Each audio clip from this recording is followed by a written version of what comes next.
So I'm into the League screen share now. I have activated my computer background. I've activated my PC speakers.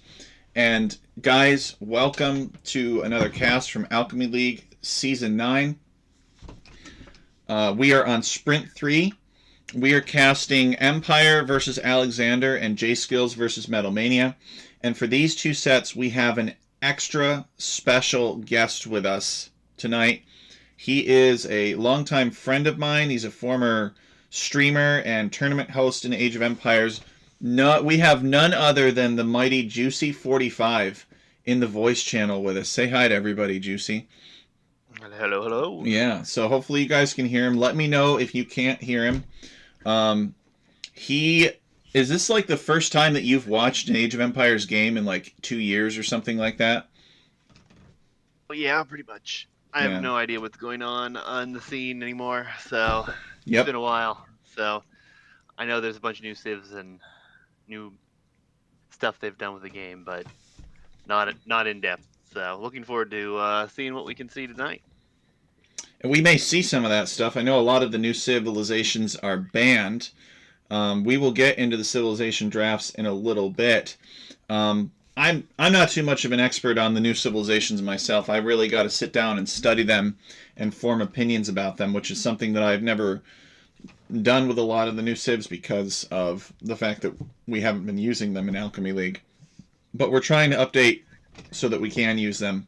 We just got to incorporate some of their features into our map competitivity evaluations, and we have to just make a judgment call that the civs are balanced too. So let's see, guys. For Empire versus Alexander, that's the first set. Let's see, Empire. Let me actually click on his profile here. I think he's from Colombia. I think we got a bunch of Colombian guys. Yeah, he's from Colombia. And Empire is, according to our tournament seeder, he's upper 1600s. And Alexander is from India. So Empire has been with our league since last season, I believe. And Alexander is from India. He's been with us since Alchemy League Season 1. He's been here for forever. He's lower 1600s. Busy guy, but he's a good guy, and we really appreciate him joining us.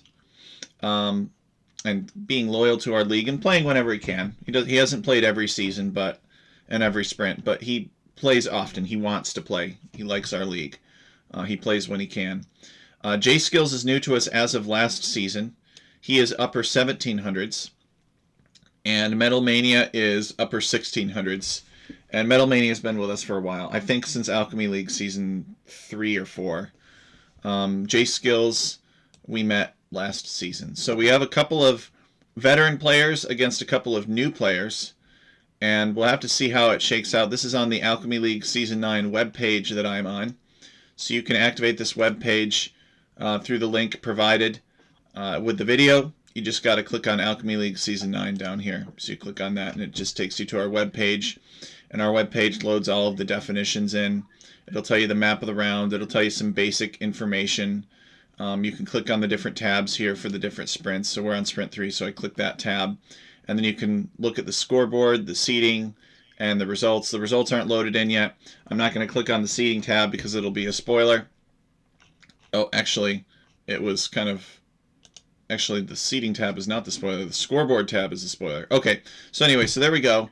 It kind of shows you guys where you can find this stuff. If you don't catch this live or whatever, or I guess if you're already watching, you're already watching, right? But if you're interested in other videos of like different sets, you can actually find that in the scoreboard. There will be a column over here that'll provide a link to, if that set was cast, where you can find the recording. The broadcast, I mean, to YouTube. So, Juicy, we're looking at this Civ draft between Empire and Alexander. The way that it works is the admin randomly bans 5 civilizations at the start. Some of these civilizations, like the Chinese civs and the new South American civs, are not available, so they're not even considered in the available pool to even ban. And then they each globally ban 2 civilizations, and then they pick 3, snipe 1 hidden and in parallel, and then pick 3 more. And the result of that process has left Empire with Malians, Saracens, Malay, Burgundians, and Spanish as options. And Alexander has been left with Georgians, Japanese, Bengalis, Chinese, and Gurjaras as his potential civilization options. What do you think about the Civ draft, Juicy? Who do you think has a better draft? I mean, with it all being on Hyperrandom, you got to think what civs are good at what and adapting, basically, in my mind. So I think I like a little bit of both. I mean, it just depends on what maps we get.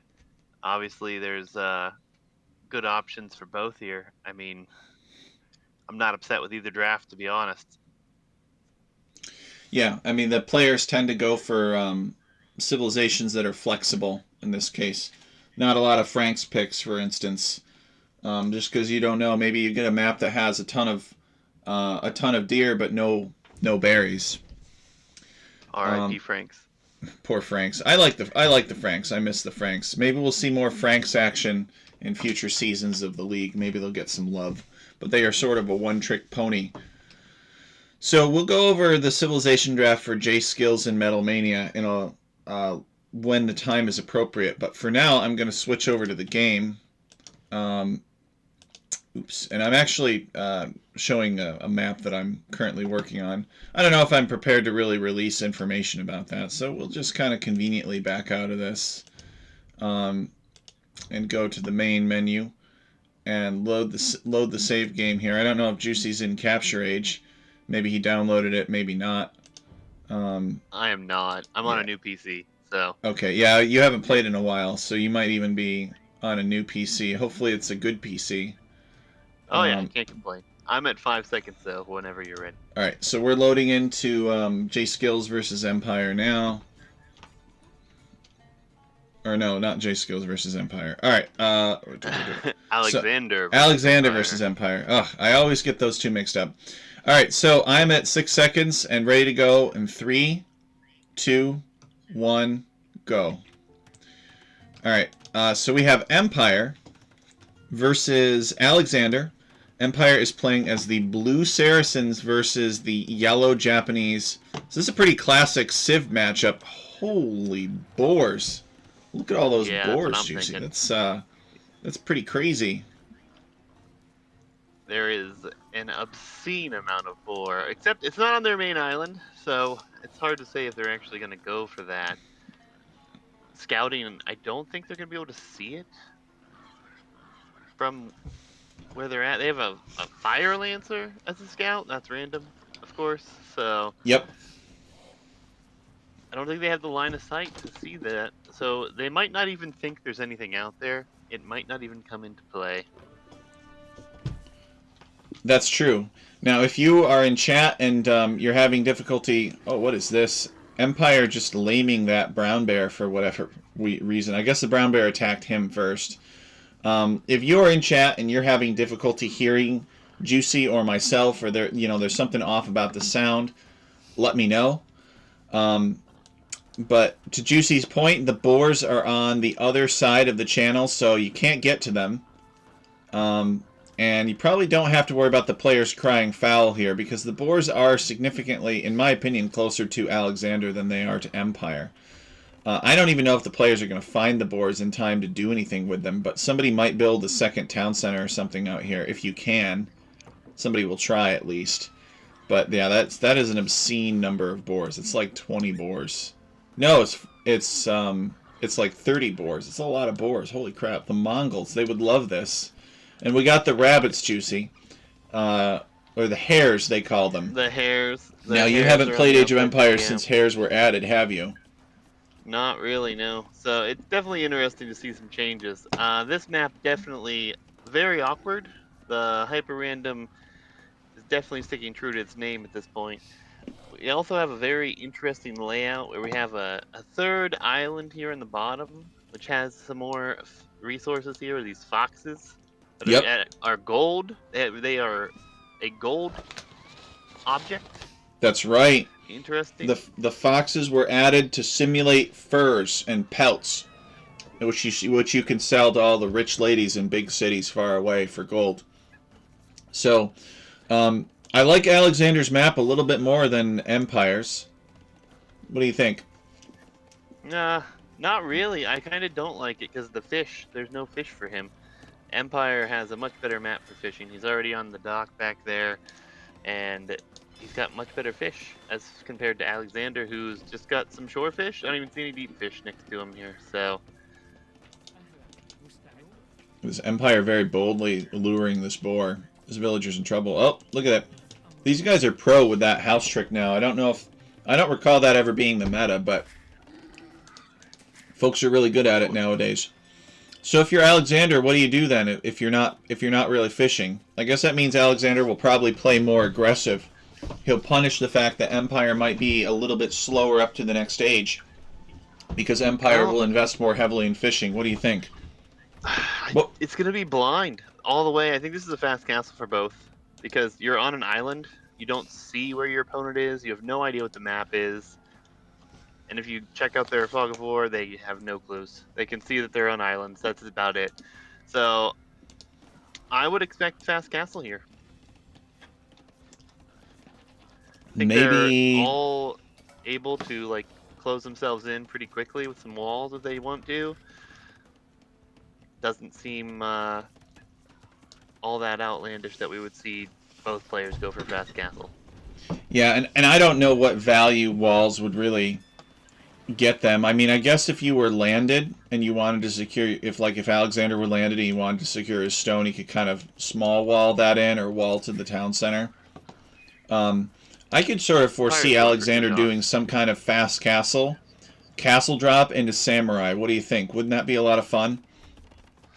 Would be, but unfortunately I don't think we're going to see that. There's just it looks like if they're going to play into Castle Age, I'd expect them just to boom, and then they would have better options for scouting, and maybe some water action, double docks in the back here for Empire.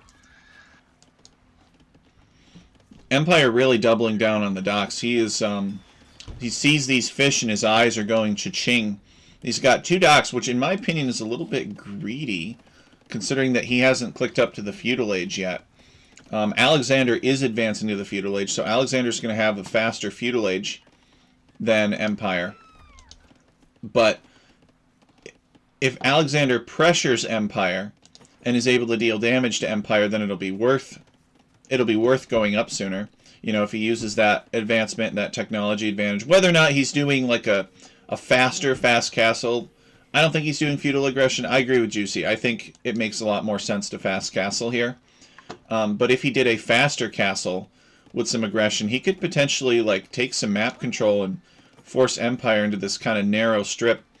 But my fear is that this will devolve into just like a mirror galley matchup or a mirror Hulk matchup, Juicy. Hulks are a thing now.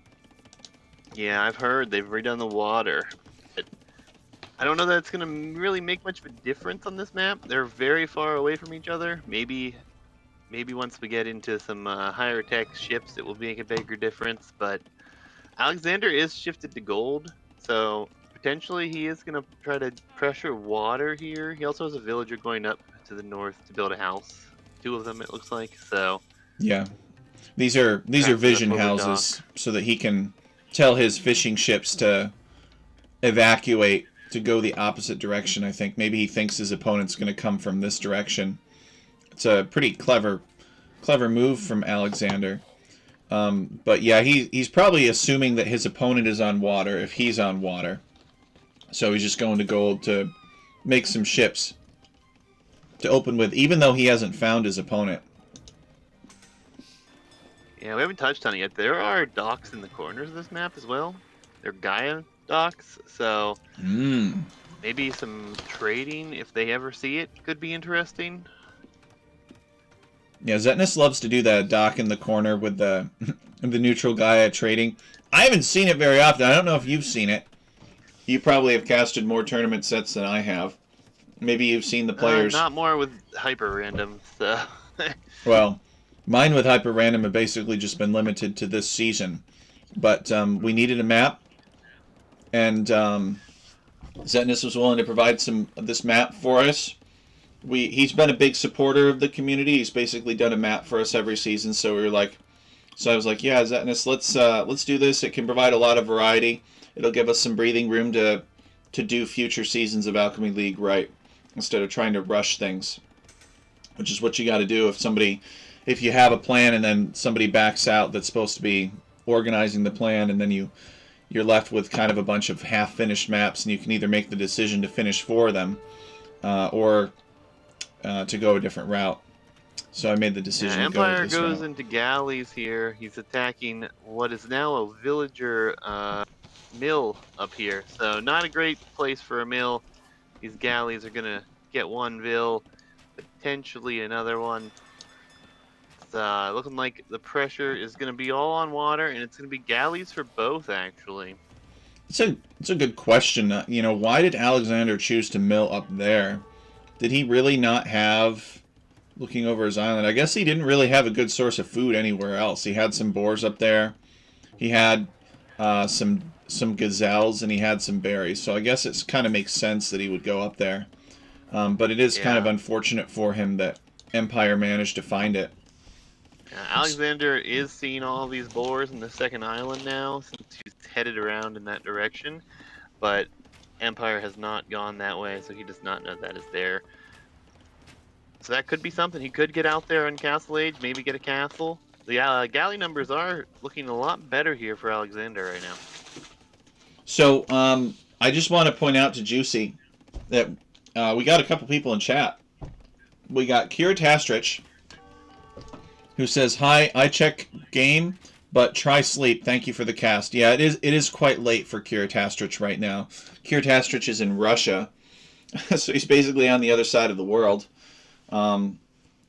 Not exactly on the other side of the world, but it's definitely pretty late where he is. He's like Super Europe lateness right there. Mm-hmm. He's not just like late as in being from Germany, but late, probably a few time zones over from that. So we really appreciate Kira Tastrich dropping us a supportive message. Thank you, Kira Tastrich. And then Cookie Pirate is here, and you know Cookie Pirate pretty well. Welcome, Cookie Pirate. I was just speaking with Cookie Pirate earlier today. He's had a lot of prosperity going and streaming other games besides Age of Empires, and we're happy for him there. He's got a knack for the flight sim. And then he did like one Planet Coaster stream, and it was like chum. Everybody in the Planet Coaster stream instantly found him. And so he had to do a few more streams because they demanded it. And nothing wrong with that. He enjoys Planet Coaster too, but it's not like his main thing. He can correct me if I'm wrong. But whenever Cookie Pirate streams Planet Coaster, they come running. It's like throwing chum into the ocean. Yeah, Alexander did end up finding these boars, and he sent a bunch of villas out there to mill. I would expect a town center there at some point.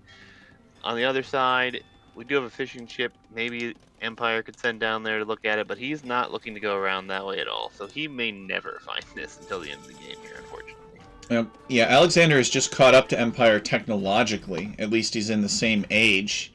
Alexander's queuing medium warships so that he can match Empire's navy here.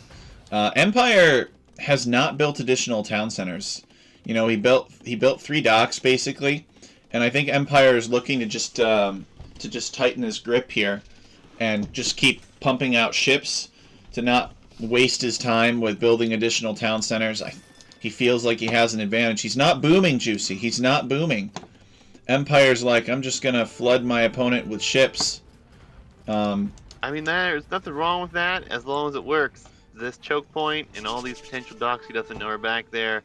I don't know if you really want to push into that location. Wouldn't mind seeing a shift to stone for either player, maybe to get a castle up in these choke points. Could make it really difficult to push on the water. Mm-hmm. That's a great idea. I think that Alexander could gain a lot of value from like dropping a castle right here on his stone or something like that, guarding the stone, guarding the golds, sort of guards in maybe an intersection too. Gives him a foothold on this neutral island as well. Alexander building a town center though, so I guess he's not too scared of Empire. Empire actually has 4 docks Now, an Empire switched into some fire ships. I don't know how. I guess Alexander just does not realize what Empire is doing in terms of like commitment to water. You can check Yep, they're Alexander's blind. point They of don't view. know what either of them are doing. Empire is trying to drop some outposts here. Hasn't really got himself any luck in finding anything that way. It's looking very, very awkward. Doesn't really know what to go into other than into the Navy, and it's just an awkward place to be in here. He is sending them down to the south, so maybe he'll find something in that direction, sneak up behind, but he has yet to see this entire island over here. And on the other side, he sees some hairs and stone, but otherwise, he doesn't see all these boars that Alexander's been taking advantage of here. Yeah, Empire's building these outposts. He's sending these galleys, these war galleys, to patrol. I think he's kind of suspicious that Alexander might try to. Yeah, we have a restore here, so we're gonna go into the next recording. Alexander did not resign. There was just a disconnect between these two, like an actual internet disconnect. So we're gonna go into the replays and load up number 2. So there's only 2 games from these two players. I am at 2254. All right, sounds good. Me too. So ready in 3, 2, 1, go. All right. Looks like we didn't lose anything as far as positioning on the map or timing here. Everything looks the same. It is nice we are seeing these galleys come forward for Empire. He is trying to sneak around. He has the fires go in so he sees the opponent's navy. So he's really hoping to get us around here. He might see this wood line in a second. Not sure he'll have the distance, but could potentially see that later. Water could play a really big role here in the late game. Well, Alexander sees him. Alexander's pulled all of his fishing ships back, or started pulling them back. And Empire's war galleys auto-attacking the blacksmith, which does not help. And Alexander fleeing with his fishing ships northward. His navy hasn't really moved south to engage yet. Oh, there it goes. All right, so he's moving his navy south to intercept. So unfortunately for Empire, he does not get the fishing ship massacre that he wanted, but he's probably going to have the opportunity to destroy this outlying dock. So there's at least a little bit of a win for his trouble. But Alexander playing on the defensive, he hasn't really exploited the fact that Empire's fleet is all the way over here. Empire does have some ships which I think Alexander could overpower if he attacked instead of defending. But then Alexander might lose his own fishing ships, of which there are 4. I think Alexander maybe... And Empire has at least 8, so I think Alexander maybe doesn't realize that Empire is much more heavily invested in fishing than he is. Go to Alexander's point of view. I don't even think he's scouted. Yeah, he hasn't even scouted Empire's base. He only knows that Empire has 2 docks. Yeah, Empire is only 1 TC, but he still has the population lead for villagers. He's about 9 vills ahead. So the production now, the town centers for Alexander haven't quite been there. Neither has the military. Production hasn't really matched it. And Empire is looking to be in quite a good position here, moving into the late situation here. We have more fishing ships coming out for Empire as well. So I'm guessing he's going to start using some fishing ships here before too long. Or, sorry, fishing traps before too long, because there's a lot. Oh, we do have a trade cog coming out from Empire as well. 2 of them. Maybe that's a misclick. Or maybe he intends on trading. Oh no, is he attacking the dock? I don't know. It looks like he's kind of attacking this Gaia dock, but the Gaia dock is indestructible. So, but it might be like made indestructible in the old school way where you give it 10,000 HP or 100,000 HP and then a really fast regeneration rate, so you can essentially never kill it. Nowadays, if you want to make these things indestructible, you can just, in scripting, there's a way to set them as indestructible, and then units won't auto attack them. But yeah, I saw the trade cogs here, and of course they're going to go to the furthest away dock, so they get the maximum trade profit. Look at that, smart little trade cogs. The Empire is trading. 24 trade per. They'll get their value back quite quickly. Empire is on his way to the Imperial Age. He's looking like he's going to be in a very commanding position here, getting up early, still has the eco lead.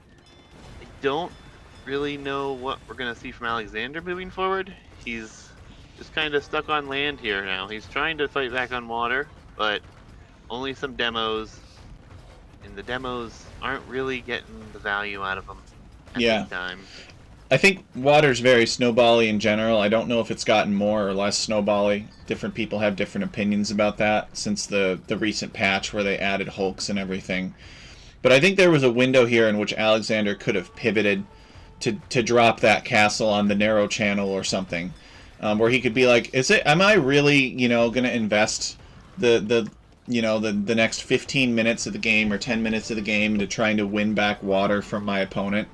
And I mean, even though he hasn't scouted his opponent's docks, he's got to know with all of these ships here. Okay, my opponent has doubled, tripled, maybe even quadrupled down on dock units. Maybe I can try something different. Drop a castle, hop across the channel with a single dock and transport ship, and do some kind of samurai push or something like that. Something to really catch my opponent off guard. And Empire did seem to be kind of afraid of that because he built all those outposts on the front. But Alexander has not really, he hasn't tech switched. He hasn't really responded. His response has been to try to outdock his opponent. And it's just caused him to fall further behind. Seeing that his opponent is transferring. Yeah, seeing that his opponent is Imperial Age, Alexander calls the GG.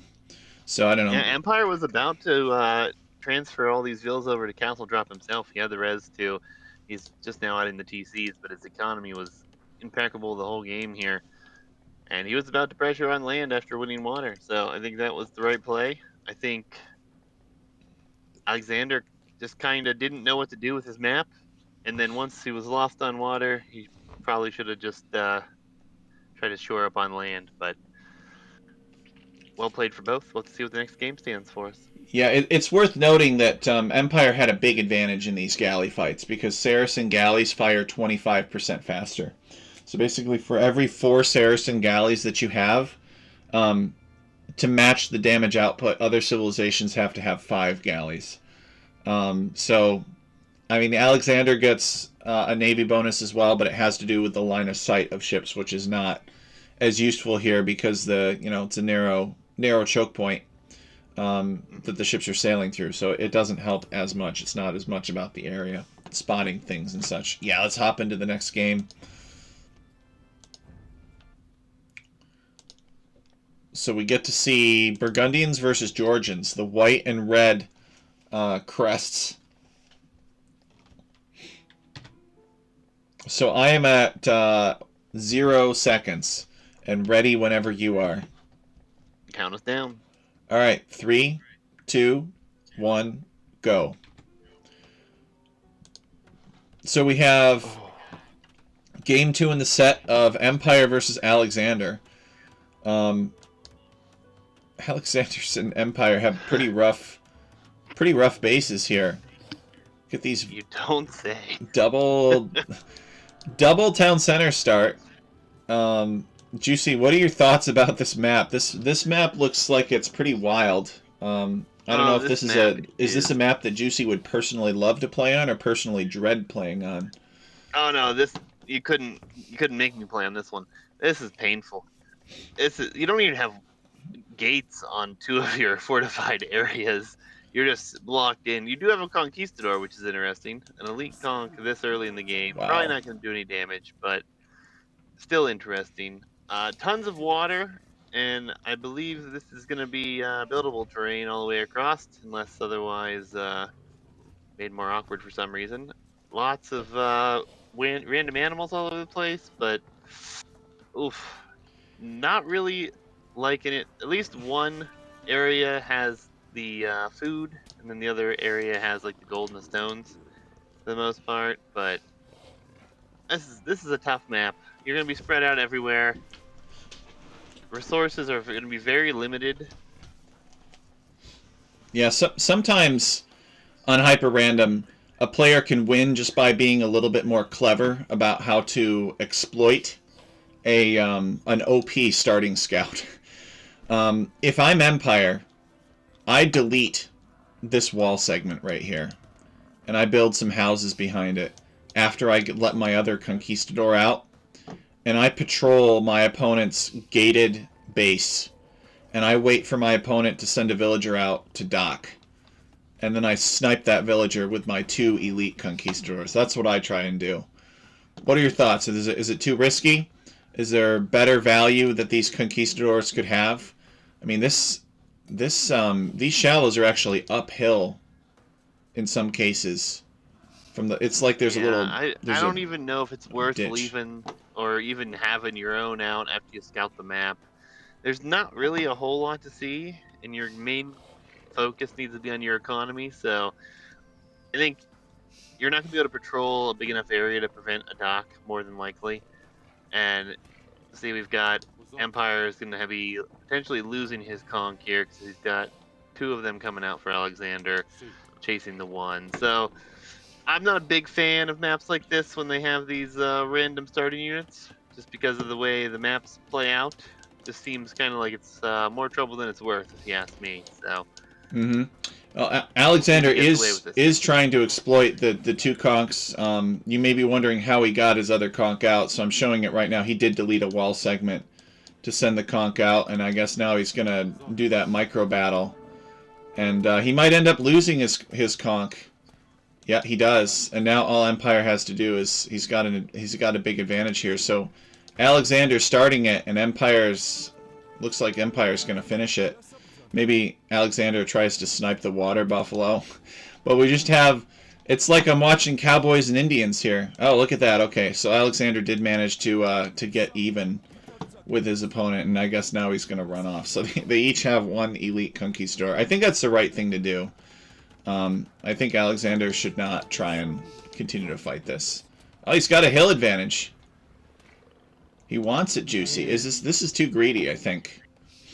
It's too risky. It's a lot of effort here, and they need to get these walls up. Yeah, there we go. Empire's got that wall coming up behind. Empire did end up winning that fight, but see, we need to see Alexander close up this hole he let his conk into, or that conquistador could do a ton of damage this early on. Yep. Especially need to get this economy moving here for Empire. He was too distracted with the fight, and he didn't have anybody working up here. He's had 16 villagers not working at all.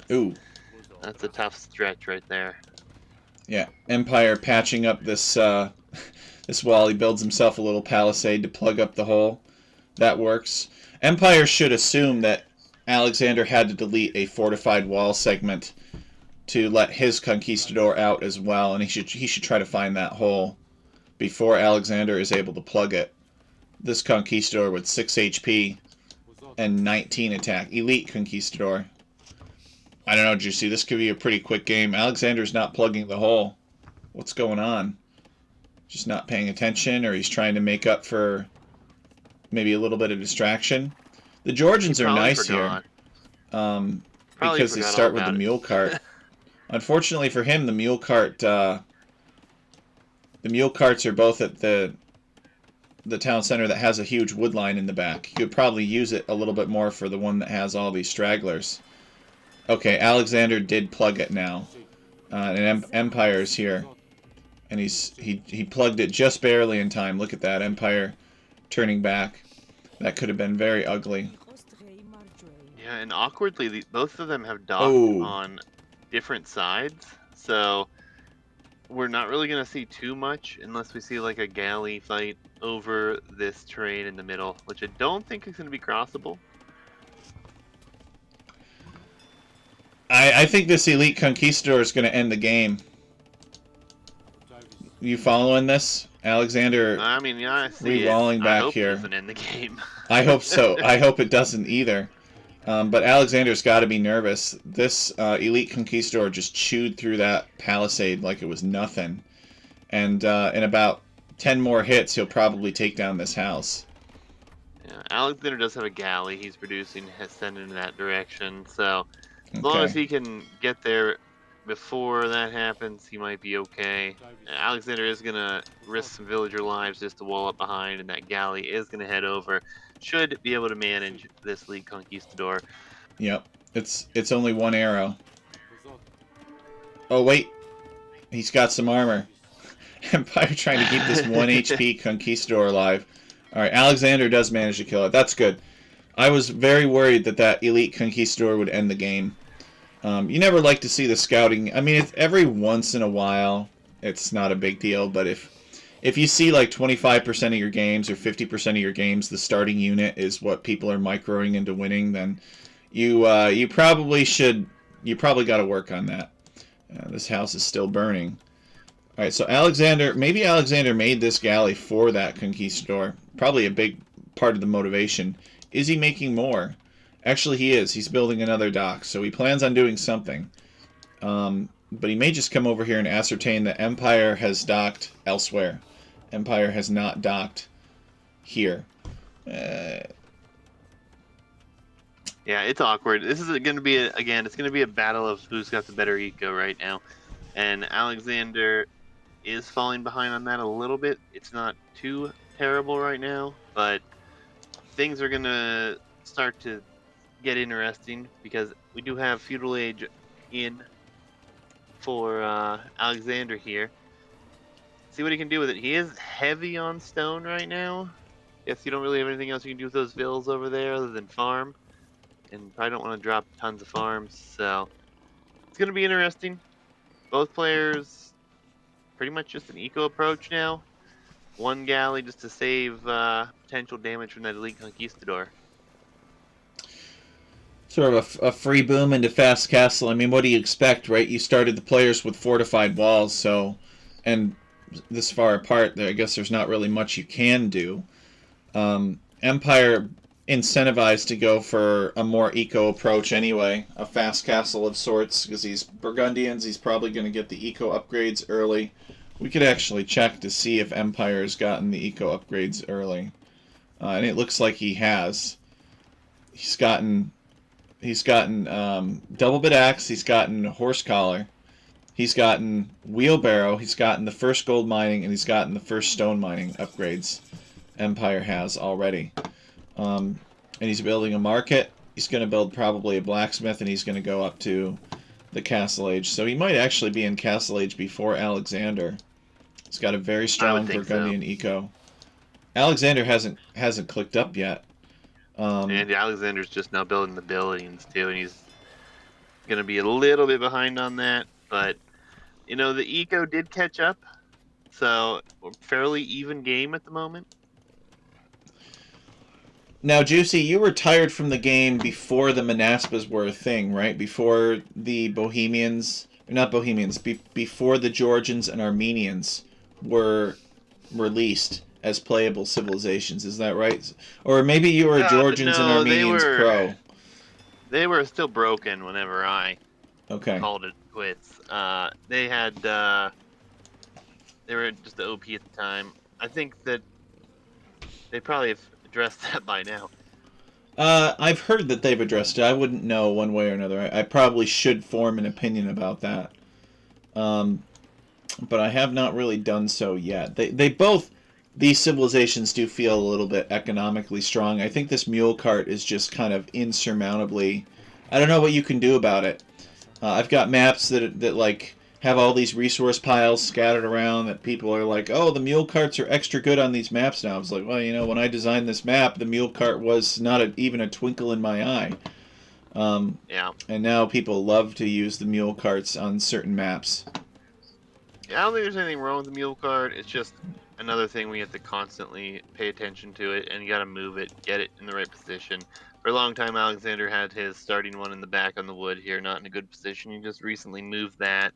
We do have a galley from Alexander here, harassing some villagers. He did redock and go into galleys.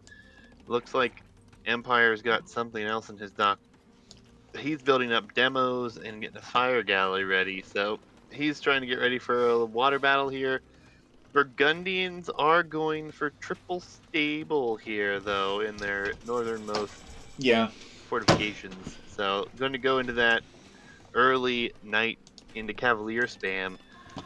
I love that. I don't really know what you can do against that right now either, because you have to be out on the map to get certain resources right now.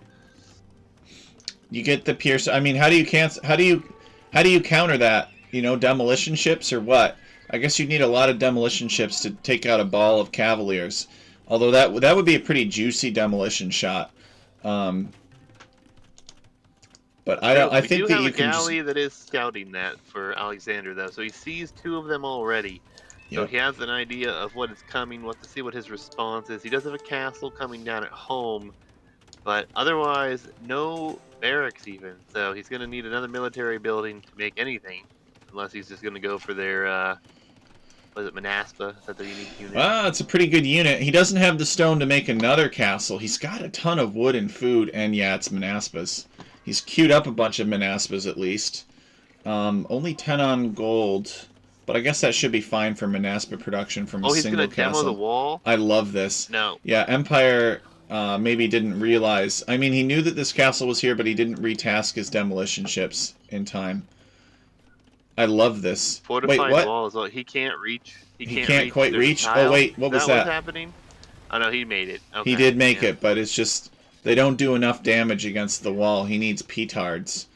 But he doesn't have a castle, this is gonna be tough to get into. The Manaspa are building, obviously, though, more production up for our Burgundian player. I think he's going to have the best position. We do have 2 castles, actually. There's just a castle on the other side of the map.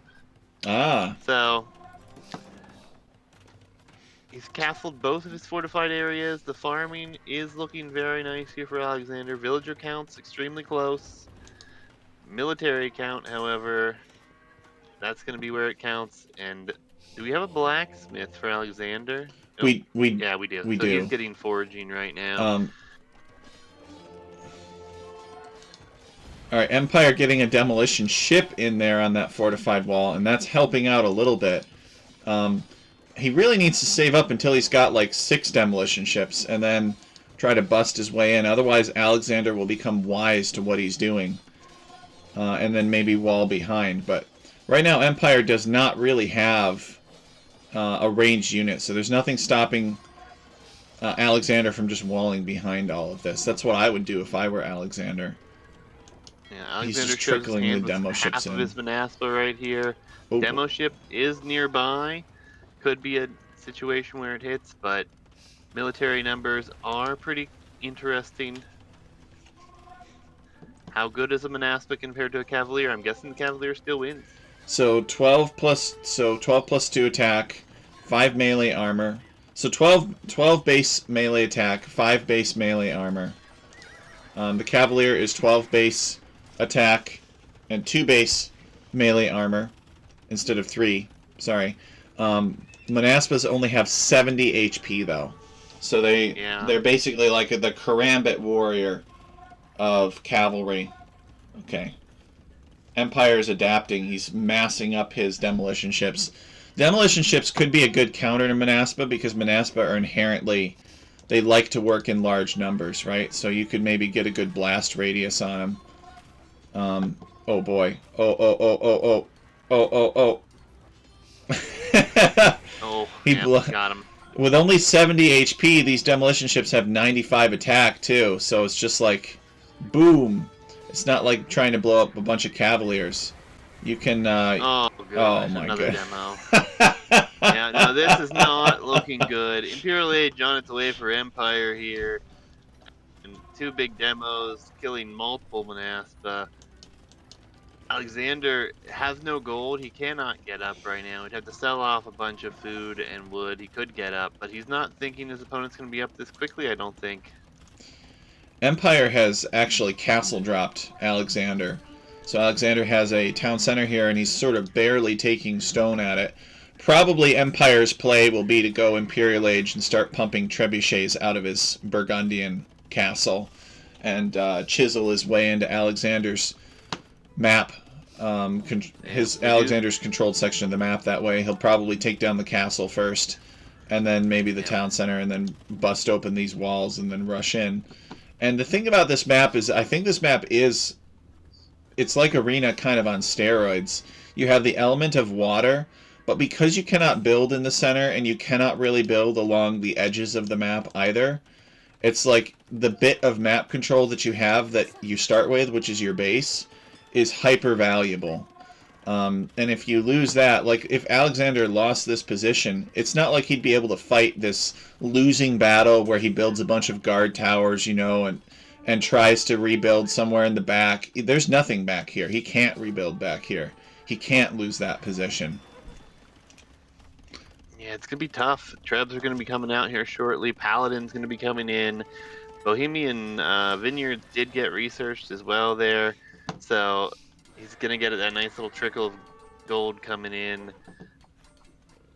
The fight, he's trying to run away, keep his Cavalier numbers up, but I don't know that it's going to matter. If he can push into this arena up here for Alexander, there's not much you can rebuild on. There is going to be a demo coming in here, though, on all these Cavalier.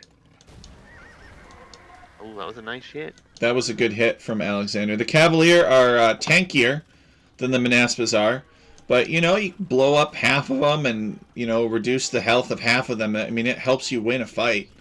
You just got to be careful because now Empire has a demolition ship of his own, so you can't run in there with your lads to finish the job. Yeah, and all he's got to do is protect this Treb, keep trebbing into this base here, and hope that he can break the walls quickly. These demos are going to make it really awkward to get over to his economy. Would be nice to see some sort of a raid or something, but there's not really much economy out. We do have Empire, and we do have Alexander kind of expanding to the corners, but not with a ton.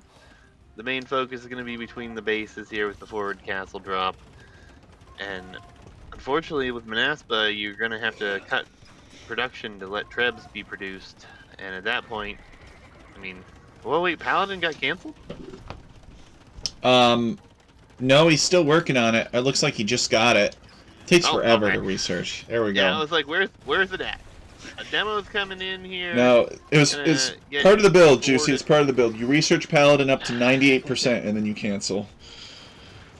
I just didn't see the research things going off. I was on Alexander's point of view, so I just didn't see that it was still going. Paladin I like a lot here, though. It's just going to be so hard to hold this position now that, I mean, we're just now getting to the Empire or Imperial Age for Alexander. He's repairing with a bunch of villagers, using up a ton of stone. I think he just needs to let it down, step back, and build a different castle, to be honest. But yeah. And unfortunately, Georgians do not get, for Alexander, Georgians do not get bombard cannons. So that could be a potential long-range solution to these trebuchets. He could, maybe his best bet is try to stay alive as long as possible. Repair does cost half as much. Build up as many Manaspas as you can. Get the elite upgrade, which he's getting.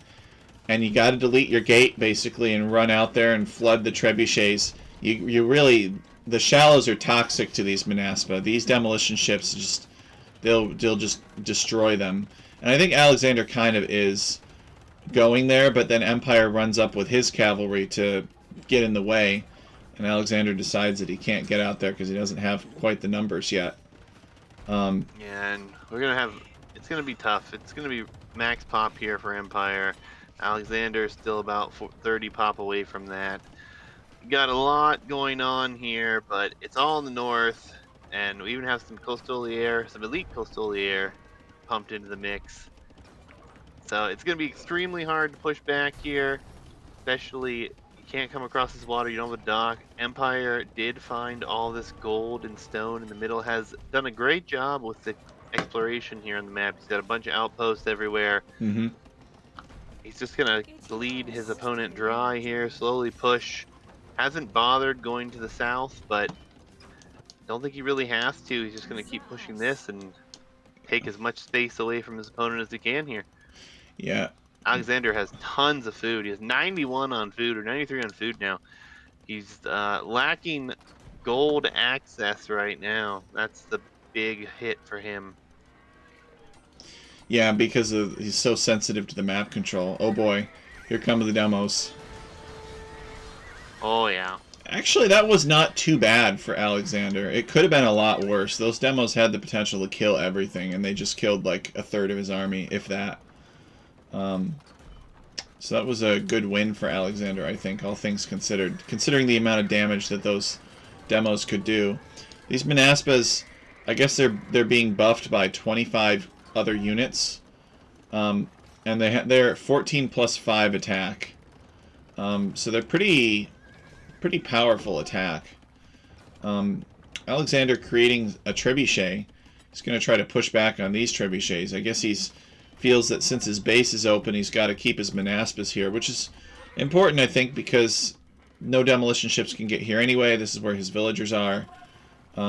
Empire considering running in, but he's kind of dancing around the topic. And the Manaspas do take a fight against the Costiliers, which do that charge attack. And Alexander breaking off some Manaspas to kill trebuchets.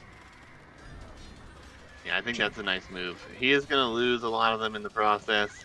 He needs to get his military count up a bit higher here. As another castle is just going to be dropped on his face. It's just not enough military on the map right now.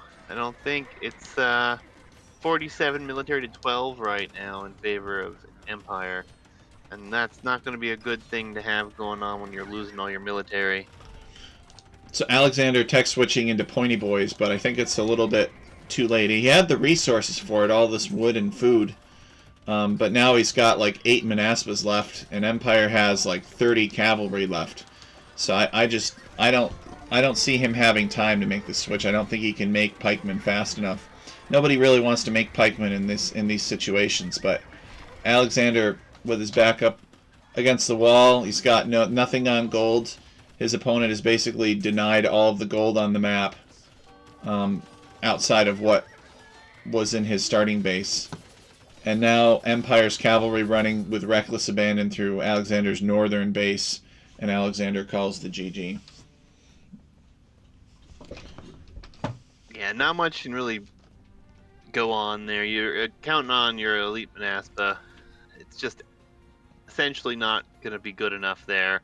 The map as well, not very favorable to have to spread out and get resources. As soon as Alexander lost that area above his base there, that kind of blocked him off of his extra resources up there. And if you look around the map, there's not really any more gold that he could have taken, except for in the far south or right in the middle of the map. And without map control, only so much you can do. Yeah, this a great arena map potentially. If this weren't dockable, if this were like rock instead, and maybe not the double base, you could even do a monk rush here. Where's your opponent going to boom and secretly have a farm economy to make scouts? There's not a lot of options here, but they both played the boom game. They both went heavy cavalry, and Empire came out on top because he did a better job of denying the map and its resources to his opponent. I do wonder if Alexander could have accessed this gold by deleting his wall up here, but I don't know if he thought about it. Certainly he knew it was there. Maybe he didn't think about it. I think at the point he was looking for it, he was too busy, too overwhelmed with everything else going on. Yeah. I think that there potentially could have been a tree or two there. He could have chopped through to it, but he's losing all the map position there. He had gold for a good chunk of the game there. It's not like he didn't have any gold access, but just an unfortunate generation really for the golds. It's so limited. There's only so much you can do. So now Juicy and I are going to move on to the next set here. Let's go back to the replays. It's Metal Mania versus J Skills. Let me change the overlay real quick. And we'll bring this up. So for Metal Mania versus J Skills, they banned Armenians, Persians, Mongols, and Khmer after the admin randomly banned Cumans, Saracens, Britons, Chinese, and Romans. And that left J Skills and Metal Mania each with 5 civilizations. Metal Mania sniping the Koreans from J Skills, and J Skills sniping the Burgundians from Metal Mania. J Skills left with Japanese, Malay, Byzantines, Portuguese, and Georgians. Metal Mania left with Lithuanians, Italians, Vietnamese, Burgundians, Hindustanis, and Malians. So I don't know if you have any particular comments about these civilizations, Juicy. If you do, we could talk about them, but if you don't, we could get into the game as well. I mean, it goes back to what I said in the first set. As long as you have a civ that can adapt to whatever map gets thrown at you, you're probably going to be okay. Both of these players have good civs on either side. I mean, obviously, there's some civs that maybe they wish they would have had in the bans, but ultimately, I mean, I like both. I mean, you can't argue with Italians, Vietnamese on one side, and then Japanese, Byzantines, Malay, Portuguese, Georgian. All these civs are fine on so many maps. I'd be happy with either draft. All right, I thought you were going to rave about the Italians. You're going to deliver a moving oration about how they're the best civilization ever to have on Hyperrandom. But I mean, maybe they are, but Portuguese are there too. So yeah. All right, we'll hop into the game now. I'm going to change over to the game overlay, and we're going to load into Metal Mania versus J Skills 1. So I am on 0 seconds and ready whenever you are. All right, count us down. All right, 3, 2, 1, go. So we have J Skills playing as the yellow Japanese against Metal Mania playing as the gray Vietnamese. So, let's see. What was this? A slinger starting scout? That's a little unsettling. That's 4 ranged damage in the Dark Age. You got to be really careful about that. Keep your own scout close to chase it off and try to do an aggressive wall here. The nature of the map is such that it's kind of like Hamburger, except instead of having trees in between the players, they have shallows connecting them instead. And they got these kind of shallow things that nobody's ever going to use, right? Because you can't build a drop-off site over here. Maybe if you had a mule cart, you could use these shallow islands. And they also have the docks in the corners. So I think this unlike the first map that we cast in Alexander versus Empire, I think this is going to be pretty aggressive because they're a little bit closer together and they've got a very wide, shallow crossing to access the other player. What are your thoughts, Juicy? You think maybe you see this map going a different way? No, I think this is a lot better than that other one. This one, they're connected, first of all, so land dominance could be the name of the game. The water is a lot more even here. It does have a lot better distribution of the deep fish, shore fish, and then there's not a million boars on the outside, and if you are out there, it does have a little bit more of a risk, which I think is relevant. Awkward little island peninsula here for Metal Mania with some extra golds and stones. It could be valuable later on. Could be interesting to see how that all works out, but I would expect some aggression here. Hopefully we can see something in the feudal age. We do have a house very far forward here for J Skills, so I don't know if he's going to try to sneak a dock or just run for some scouting. Hard to say. You know, if you're J Skills, you're probably not very happy to see that the starting scout is a slinger, which deals bonus damage against any man-at-arms rush that you might be interested in as Japanese. Yeah, it's definitely a possibility, but in all consideration, man-at-arms might not be the best route here anyways. Looking at your own map, you do have a very easily securable area. Doesn't take much to wall this up. You have the water, you have fish. J Skills goes for a very forward dock, which I don't really mind, especially if he's considering controlling the channel here with some boats early on. That could become very interesting. But obviously Metal Mania going for a safer dock in the back. We'll have more deep fish closer. That will be beneficial. But I don't know. What do you like better here? Do you like Japanese? Well, I think I like Japanese for the map, but I think I don't like having Vietnamese opponent because they know exactly where your town center is. And on Hyperrandom, I feel that is a bigger advantage than it normally would be on some other more predictable maps. But I like Japanese because they have more naval options than the Vietnamese. Their fishing ships are tankier and work faster. Their galleys have more vision. I am a strong believer in Japanese as like an infantry. Like I would love to go man-at-arms and towers on this map. I'd love to build like a tower right here on this wood line for J Skills if I were, or for Metal Mania if I were J Skills, and deny this gold, deny this stone, and deny this, this forest, or at least this section of forest. The bigger the forests are, Juicy, the more attractive man-at-arms plus towers are. I remember a certain player who was unbeatable on Comet back in Alchemy League Season 1 because the forests were gargantuan and the resources were largely forward. I mean, if you had resources in the back, they were extremely exposed and vulnerable to ships. And I remember a certain player terrorizing everybody else with a man-at-arms type build on Comet. Yeah, you can't go wrong with man-at-arms and towers. You just can't go wrong. Not in a close quarters situation. Interesting slinger fight. Japanese J Skills rather did win that one quite handily. It's going to be interesting to see. He's moving forward with that. J Skills has been housed a bunch. It's been a bit of a problem here for him. He's going to be at least 2 vills down, I think, because of it now. Definitely unfortunate. Yeah, it's I don't know. Maybe he's been distracted. Maybe this is a warm-up game. Not sure.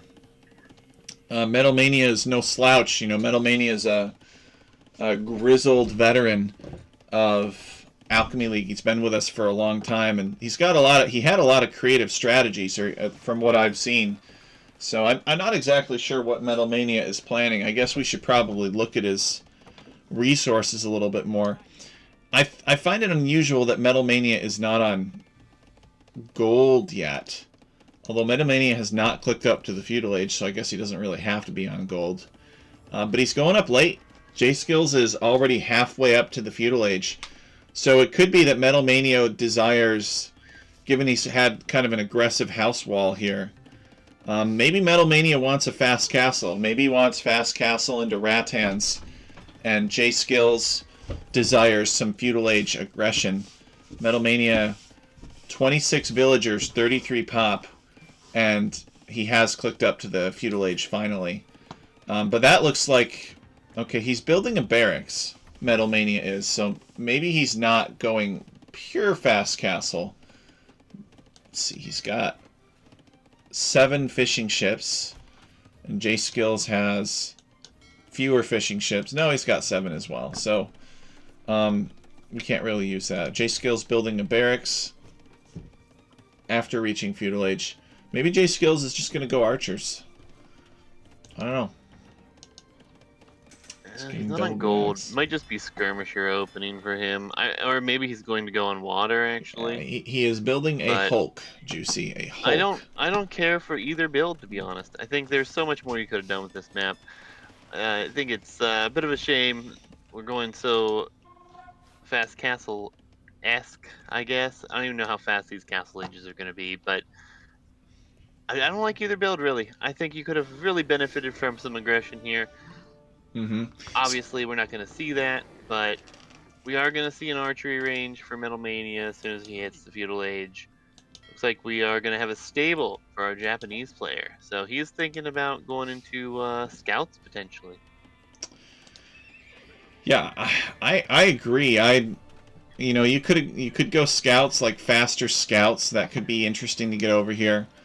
Metal Mania, Metal Mania is like very aggressively walling here. He could have just walled to the edge, I guess, but he maybe feels like he's not really going to control water, so he's not going to leave an opening along the coastline. He might even wall to the dock here. And I see an archery range, and I see a blacksmith. And I think that Metal Mania, let's check his resources. He's just going fast castle. He's going fast castle either into crossbows or into rattans. We'll have to monitor whether or not he goes on to stone on his way up. But that's true. These players have, they're kind of cautious here. I've found that maybe the eco bonuses are just getting so good in Age of Empires now that people just don't bother with Feudal Age as much. That's something that we noticed when we were testing the Rome at War mod out extensively, is the eco bonuses were so good that you skipped the first 3 ages and then just went Imperial Age. But the developer that tested them with us, he was very open to that feedback. And I do think that they nerfed some of the eco bonuses for the mod before it was eventually chosen for Chronicles.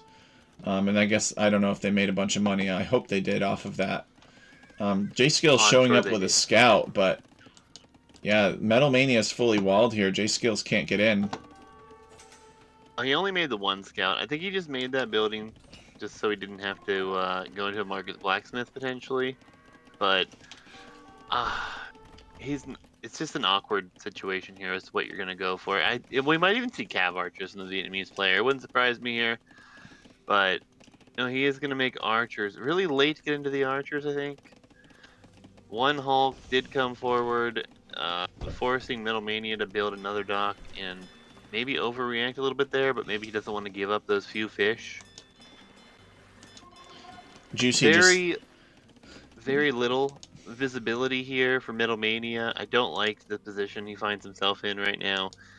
He doesn't have any idea what he's going to be walking into, and he is building up Archers, so we'll see what he ends up doing, but Castle Age is going to be in a good 2 minutes ahead of time here, so he might be able to get enough crossbows together.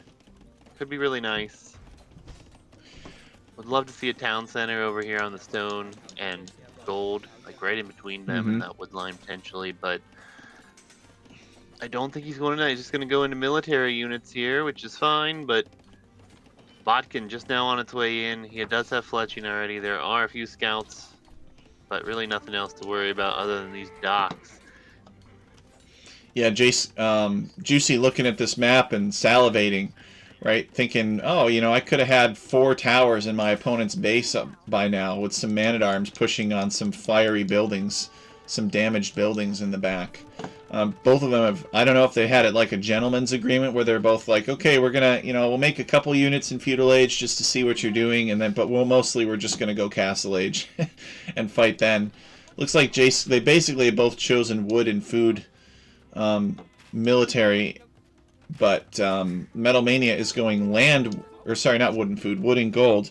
Metal Mania is going land units, and J-Skills is going into galleys. So Metal Mania has managed to sneak across, or not sneak, but like break across with his archers. And so he's going to be harassing J-Skills on land, which is not good for J-Skills because J-Skills has 0 walls. I guess he's starting to kind of build a house wall now. So Metal Mania basically has to kind of hope that he got enough units across, these 6 crossbows, to do damage, because he's not really getting much more across. As the ship numbers grow for J-Skills, Metal Mania is not going to be able to do much more. And you can't really fight ships with archers. So Metal Mania building a dock of his own. J-Skills could probably shut this down, and probably should shut this down. There's no reason Metal Mania should be able to get this dock up. Yeah, he's going to get it up. Not a big deal to get that one up. It's not going to last too long, but at least it's something. He is on stone, though. Metal Mania could drop a castle somewhere in the mid, which could be really nice, especially given the dock locations here for J-Skills. The archers are going to have a good fight here against some knights and a scout. Probably going to get cleaned up, but he did force his opponent into making those. Can't complain too much about that, but the big issue for him is going to be getting onto the water with anything here. He's going to go into some fires, and he's researching medium warships, so we'll see what he can do with that. He is housed right now, or about to be housed, which is going to be unfortunate. Getting close on the stone for a castle. Does have that second TC, and he has a bit of an eco lead. The archers in the back, not really finding the value. Gonna have killed a couple knights, but not the greatest, obviously. They killed like 4 knights, but they're not going to kill many villagers, and J-Skills saw to that. But as you said earlier, I mean, at least it's something for Metal Mania that he forced his opponent to make 4 or 5 knights to just deal with it. This villager's going to come in and shank that archer and finish it off. Otherwise, Metal Mania not really in the position to do any more damage to J-Skills because J-Skills controls the water. And he's got some galleys shooting at this blacksmith, but he's got vision all throughout here, so Metal Mania is not going to try to get any more crossbows across unless something changes, like he's able to drop a castle. He is going to drop that castle, though. Look where it's going to be. Oh, boy. Sending the fire town. ships too, so he should be able to get this up. We've seen castle drops like next to water like this, where somebody started building the castle and then their opponent blew up their demolition ship right on this castle, or on a castle that they had started building, and just destroyed it instantly and wasted all the stone. It was pretty brutal, but luckily for Metal Mania that does not happen. So Metal Mania drops this Vietnamese castle, and he's gonna, I guess he's gonna take wood here. And Metal Mania, is he making any rattans from the castle? No, but the castle will give him some map control. And he already has some fires working on this dock for J Skills in the center of the map. Yeah, it's really weird. I don't see production any military right now for either side. It's kind of an awkward position where players are focusing more on the eco after this castle came down. It is a pretty big loss for Skills here, because he did make 2 fish traps there as well, so he's going to lose those. It's going to be awkward. We're going to see Scorpion from our Japanese player here as well. That's interesting. Guess he's worried about the crossbows coming forward. I like that. Oh, and he's got a market coming up already in his town, and he's building one on the far right. So J Skills had a bit of a panic winning that market. Oh yeah, double market here. Maybe he's just going into mass trade. No, yeah, I agree. It's probably panic. You know, he's in an awkward position, right? Because this castle basically splits his forward in half. He had docks on the left, he had docks on the right, and now he's got one dock on the left, one dock on the right. And it's going to be hard for him to combine his military. He's going to have to send everything to the back. It's not really a position that you ever want to be in. J Skills, he's got this forward lumber camp here. This is going to be hit here by Metal Mania pretty soon. J Skills kind of needs a defensive castle of his own, but his stone is forward, I think. I think his stone is all forward. In the back by his archery range and stable. He's kind of walled it in. Oh, I see it. And he's on it. So he definitely wants that stone. You know, he doesn't have really much of any to speak of, though. He's already built those 2 town centers, both right next to each other and on the water. There are some Rattan archers here in his base now as well. It's going to be tough. Obviously, skirmishers probably going to be the route he's going to take. But the water is going to be very difficult to hang on to, especially if Metal Mania keeps sending in all these fires. He has fire ships all around the map now. He chased a bunch of fishing ships around as well. Got a few kills there. J Skills has a small navy in the back, which Metal Mania has seemingly not found yet, or maybe Metal Mania knows about it and he just hasn't gotten around to sending anything there, but he seems to be sending something now. J Skill's siege weapons are kind of awkward, trying to keep up with these rattans, which are on the left of his base. So he's got this mangonel. He's got a couple of siege. He's got siege weapons wheeling around his base to keep up with those things. But maybe certainly for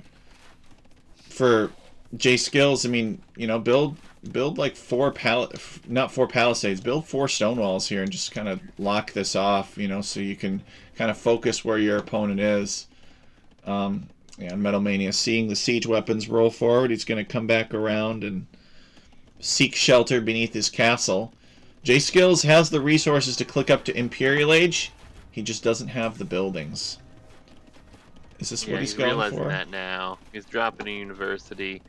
So he'll have the siege workshop in the university here in a minute. But he is losing out on a little bit of an opportunity to have himself in that age a little longer. But on the opposite side, Metal Mania has very little resources. He's pretty much stretched his limit other than wood. He needs to get rid of a bunch of that wood. He needs to shift his eco around a bit. Get some more on food. 31 on food right now is a little bit painful.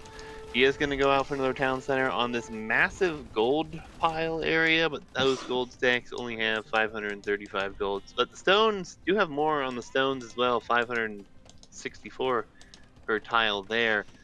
I always forget that Hyperrandom changes the pile sizes and the wood on trees sometimes. It's really awkward. Yep. Yeah, it's Oh, part of the these fun, fire Juicy. ships. This is a These great town fire center. ships for Metal Mania are doing a fantastic job, killing all the warships there before it was realized. He's gonna lose them, but there was only 3 of them there. I think he already took out 4 ships with them, so quite a And find. J Skill's only managing to save 1 fishing ship from all of that. J Skills is halfway up to the Imperial Age. I guess the plan for J Skills is to build this forward operating castle here, which I think is in a pretty logical location. This is kind of a choke point. You know, any land units that Metal Mania would want to send to threaten the left side of J Skills' base have to go through this area. So the castle's going to be able to monitor that. He's not going to be able to really deal with the war galley raids on his lumberjacks here. Like, he could garrison these town centers, but then Metal Mania could just send the war galleys to the back and to the wood line. It'd just be a mess. So J Skills is sending some ships to deal with these war galleys, but I don't think they're the right type of ship. I think they're mostly Hulk. But Hulks can be great against ships that counter them if those ships aren't paying attention. Yeah, I'm not too familiar with those Hulks yet, but they seem to be doing okay, holding their own. But Imperial Age for both. What's really going to be interesting is this big push down the center. Obviously, we're going to have to get rid of these docks before we can really safely cross. Metal Mania is collecting a 3rd relic now. His monastery is forward. Not a big fan of that. Fortunately here for the J Skills, he's going to have good forward position. Going to be able to get across the water with his military here too, it looks like.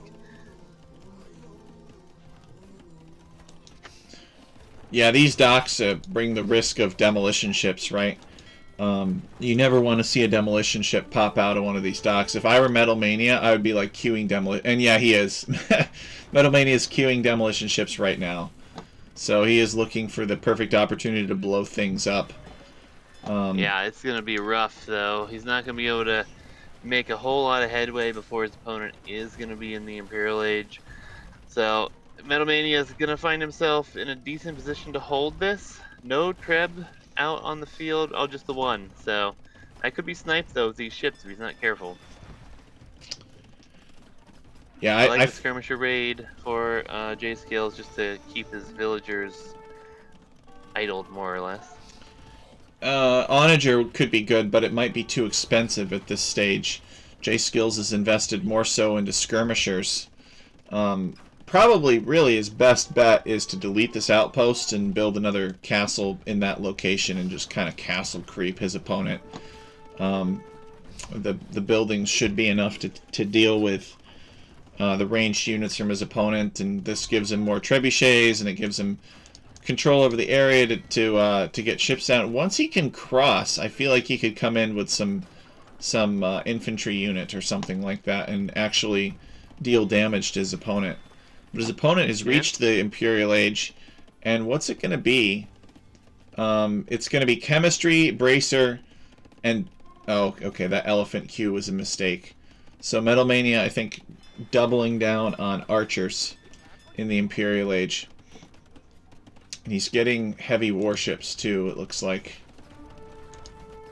Yeah, it's going to be tough here. The center crossing is going to be what matters, but I don't really see a clear way for either player to win this one here. It's going to be tough, and it's going to come down to who can hold the middle, it looks like. And we do have a few war elephants on the map here for Metal Mania, or battle elephants rather, so he's thinking about sending them in. We'll see if they're worth much. Not against these ships by themselves. No, I mean, the elephants will be really good at eating the skirmisher slings, but these elephants are very poorly armored too. They only have the feudal age armor upgrade, which is not very good.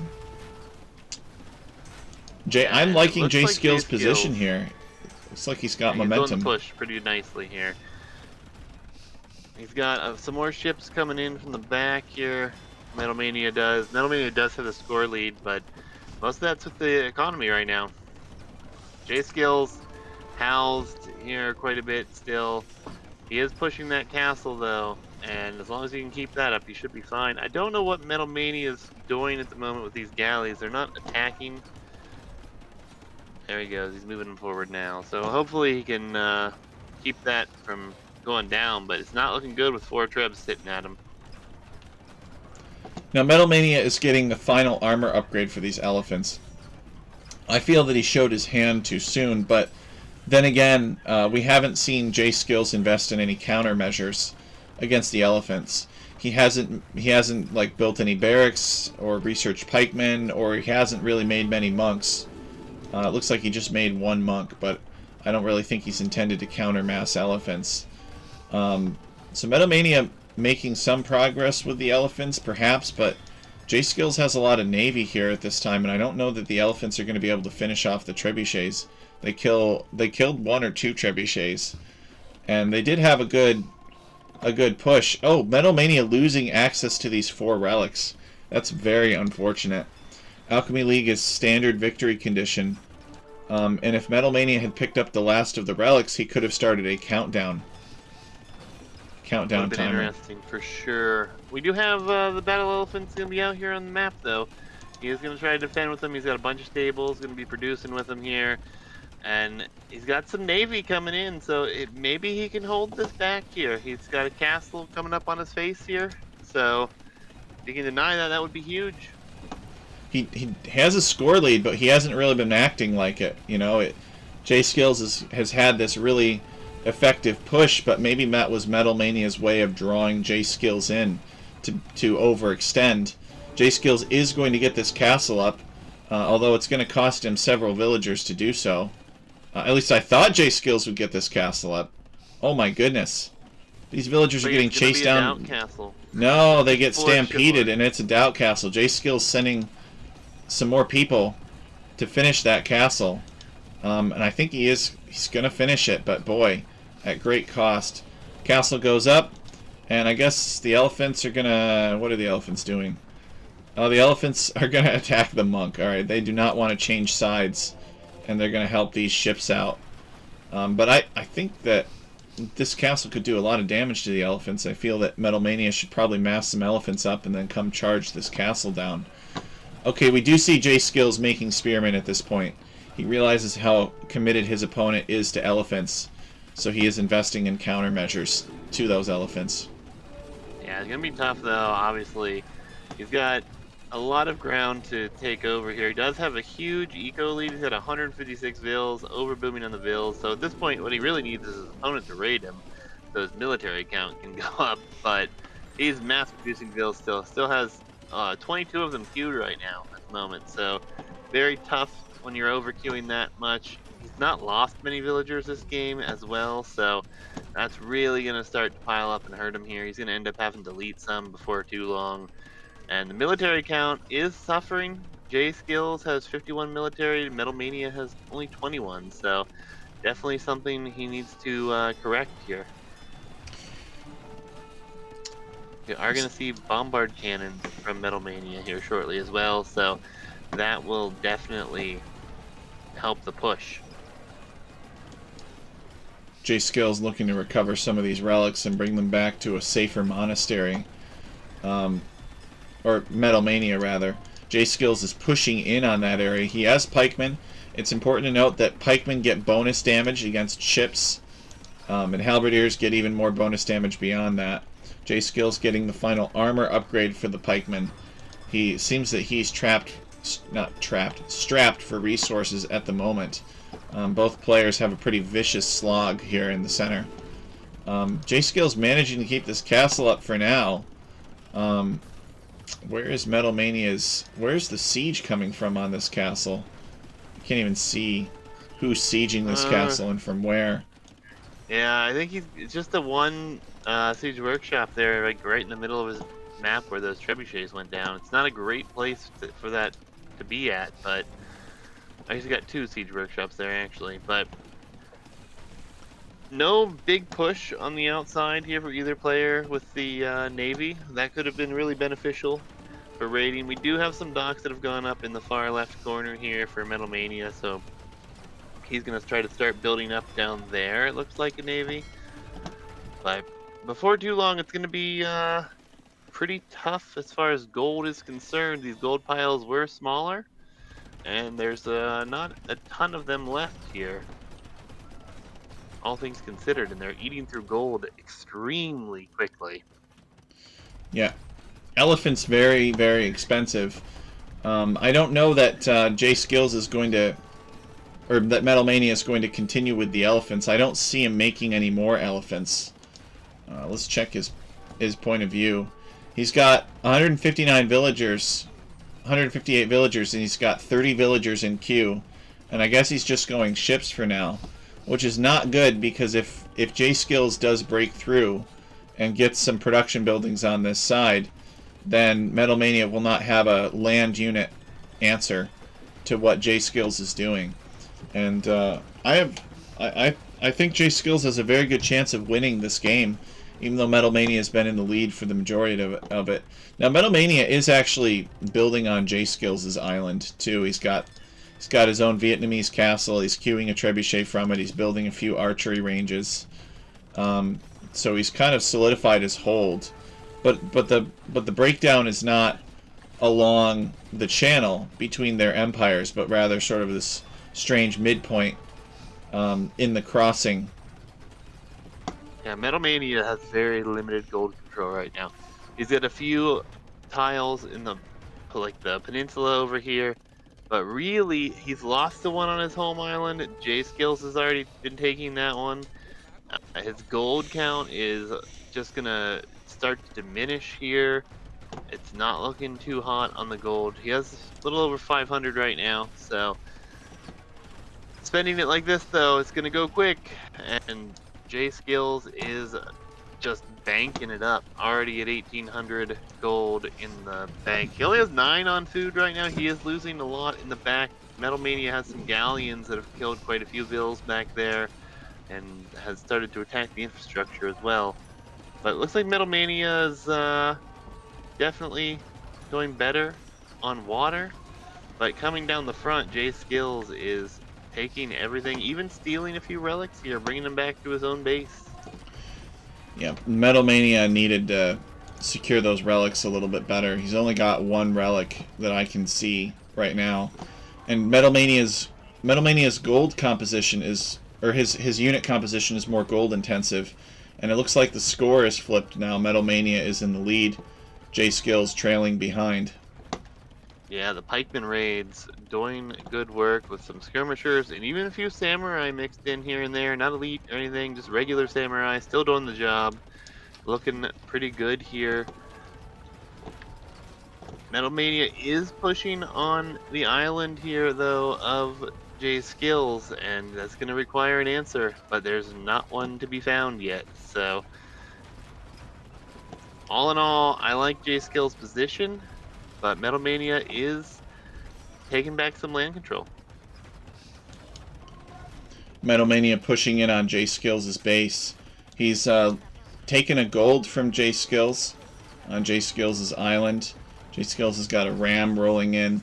But you could argue J Skills is maybe removed or displaced Metal Mania from one of his town centers where he was farming.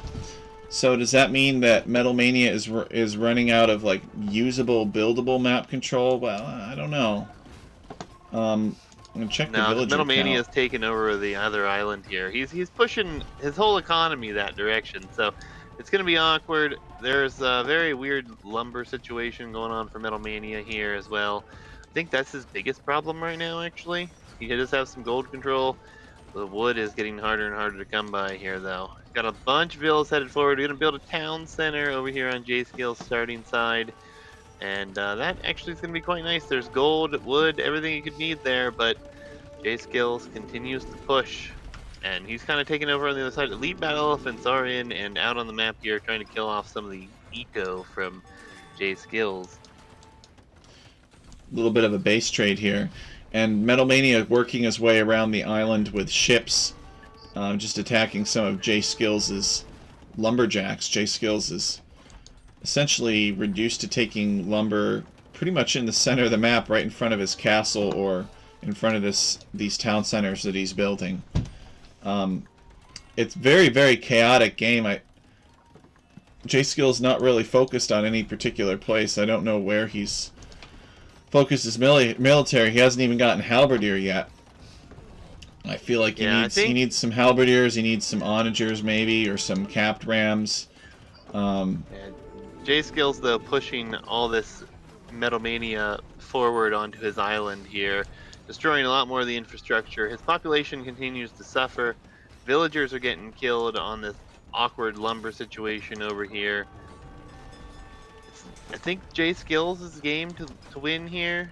Metalmania's had many galleys in the north, just kind of sitting there for the last 5 minutes. Could definitely use those to help clean up some of this military. But I don't know. I think just a little bit of shell shock, maybe. Not exactly sure what to do. We do have J Skills rebuilding over here as well under this castle he placed, mining away, even having some elephants to deal with, trying to convert them here. So. Oh, I see that. J Skills with 4 monks going after the elephants. The elite elephants, even more powerful. Metalmania, yeah, forgetting about his ships up north, those would help him out a lot against J Skills' cannon galleons and galleons. A lot of activity over here. Yeah, it's not looking really all that great across the board for either player, as they're both winning and losing in different parts of the map at all times right now. But I think J Skills has a better position. That said, though, I mean, Metalmania is really starting to push over here in the rebuilding area with all these elite battle elephants. It's going to take down a castle with just elite battle elephants here before too long. So, gonna be an interesting one to see how this one wraps up. J Skill's actually evacuating that area with his surplus villagers. He's left his town centers garrisoned. He's ungarrisoning them now, and he's getting out of there. So yeah, maybe this means that Metalmania has won? I don't know. This game is too chaotic. I can't really tell what's going on. He's got ships running in to attack the elite battle elephants, but these battle elephants are just so tanky. And they have the Vietnamese unique tech, I think it's Chartres or something like that, which gives them extra health. And I guess there were a bunch of monks here, but so Metalmania deleted the battle elephants to avoid seeing their conversion. J Skills building a defensive castle in this location. J Skills is running out of villagers. He's only got 64 villagers. And he's dropping. His population is dropping rapidly. I think Metalmania has this game. J Skills never invested into like pikemen. He had pikemen, but he didn't have halberdier. And I'm not sure that he had all the upgrades for the halberdiers either, or the pikemen in this case. Yeah, it's been an awkward one, that's for sure. With a lot of monks, though, on the field for J Skills. He's kind of relying on that. He is going to push down the middle now. Castle was denied in the back by a bunch of Imperial skirmishers as well. He lost a bunch of villagers back there. Oh. So it's definitely awkward. It really just comes down to who has the willpower right now. Both of them are doing pretty well. Metalmania, though, does have a ton of gold and food built up. And he has been hanging on after everything. He's finally brought these galleys back down. He's cleaned up a bunch of the navy. It's gonna be tough again. Whoever can really outlast their opponent here. That's what it's looking to come down to. I think Metalmania might have held on here. It didn't look good for a long time, but just based on the population alone, I think that we might see J Skills call it before too long. He's below 100 pop now. 53 villagers, so it's not ideal for J Skills. His economy is not as safe. He's got elephants eating his southern town center. There are some monks here converting them. If you're J Skills, just get the monk text, man. He's made enough monks at this point to justify it. Get redemption, get block printing, convert these stables, convert everything. Not atonement, but get all of the monk texts, the ones that recharge monk. J Skills, though, all of his villagers are right here in the middle, and it's about to be attacked by Imperial skirmishers. It's not a good place to be. I think J Skill's starting to fall off here. Populations just continue to go down. Oh, and then we have a mass movement here for Metal Mania headed to the middle. Metal Mania was like, all right, we need to tie up this villager count, and charges through the center with his town, and J Skills' is Navy having a field day. J Skills is following. He's like, where are they going? Building a town center. I don't see a way back for J Skills right now. Just crazy game. 50 villagers. Good military counts though. Yeah, 50 military. Metal Mania, actually similar in population. Metal Mania has 10 more villagers than J Skills does, or 14 more villagers. And he's got about the same size military, so they're actually surprisingly close, which is crazy, considering that they both have killed each other massively. It reminds me of that game that I casted in the King of Ireland tournament, where Juicy 45 played against Sweet Coleman, and like killed 150 villagers with cavalry archer raids, and still managed to lose somehow. I think you were playing as the Huns, and the opponent just rebuilt massively. I'm going to be very interested in seeing the statistics about this, about like how many villagers each player killed. I bet the kill to death ratio is just terrible for both players. I mean, it's actually almost even, so it's kind of just somehow we ended up finding ourselves in a really even, crazy, chaotic mess of a base trade game. And I don't know who I like right now. I don't know who I like. It all looked good, but I mean, geez, J Skills just now gonna lose these relics. Gonna have all 5 of them here if Metal Mania can get those back. He is building another monastery closer there, so it might come down to we see a countdown here momentarily. The bombard cannons. Redemption for converting the bombard cannons, definitely worth it. Japanese, oh, these are Imperial skirmishers too. Japanese get redemption, they get all the monk techs. Metal Mania, there should be one more relic. Yeah, oh, I think Metal Mania has it. Did these guys not play? They did play on standard victory condition. So, where's the relic countdown? Oh, okay, here's the last relic. It's coming in with the monk now. So Metal Mania is going to get that relic countdown. Nope, there's a relic on the peninsula on the right. There's an extra relic here. Oh, yeah. So, dang. Yep.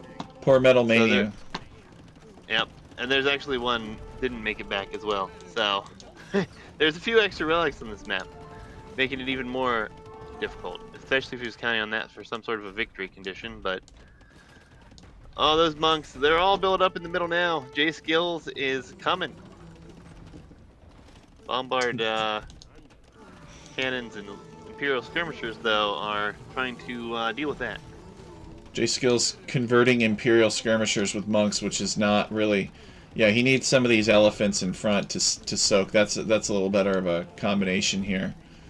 The monks were trying to convert the bombard cannons. Yeah, that's where you want to be. Imperial skirmishers. He did actually manage to convert 2 of them, which is impressive, but he lost basically all of his monks in the process. Is it worth it? No, I don't think so, but he's got a couple of elephants, he's got a couple of bombard cannons. I guess they died somehow? I'm not really sure. Is J Skills finally out of steam, though? He has no more monks.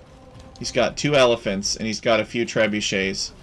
And Metal Mania's town center, okay, just went down. J Skills has 1 on food. He's queued up a bunch more monks. He's got 1,000 on stone, 17 on wood. Metal Mania's got 4 on gold, 15 on food, 34 on wood. So Metal Mania, 66 villagers to J Skills' 50 villagers. And nobody's willing to give up just yet. So they both still think they can win this.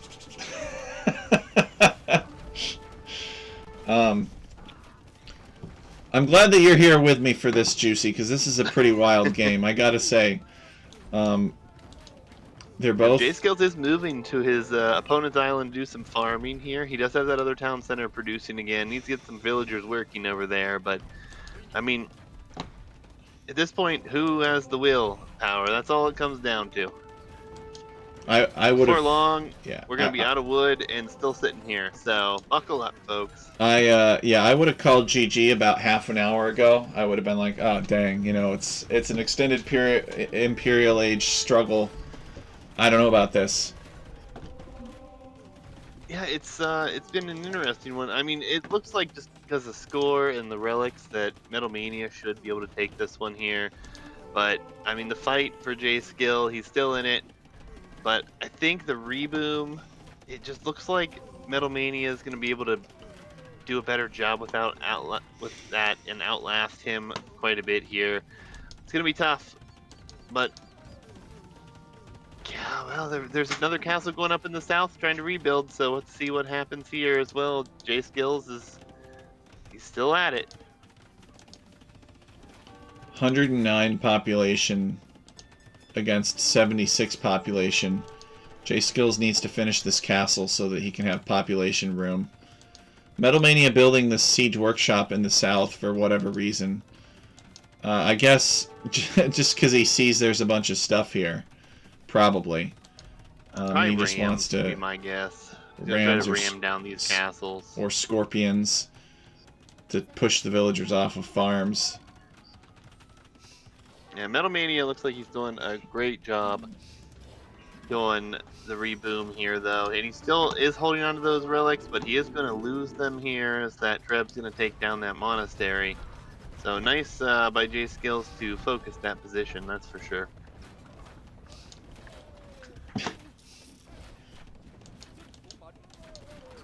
How did J Skills get this battle elephant? Well, he probably converted it. Battle elephant. No, don't lose it. Heal it. Oh, never mind. It's not going to be rams. It's going to be bombard cannons, of course. Of course. That's the right answer. And he still has some archery ranges down here. So Metal Mania just going to go skirm, bombard cannon, and be able to push this in the south. Mm-hmm. Yeah. Elephants are going to take out that Treb in the north, finally. Is this the end of J Skills, finally? It could be. His farming community is being attacked. He has only a few monks left, and Metal Mania has a bunch of Imperial skirmishers and elite battle elephants, which is a really strong combination for Vietnamese. I do think Japanese have some better options, but J Skills would have to be into those options, and J Skills is heavily damaged. And my recording just ended.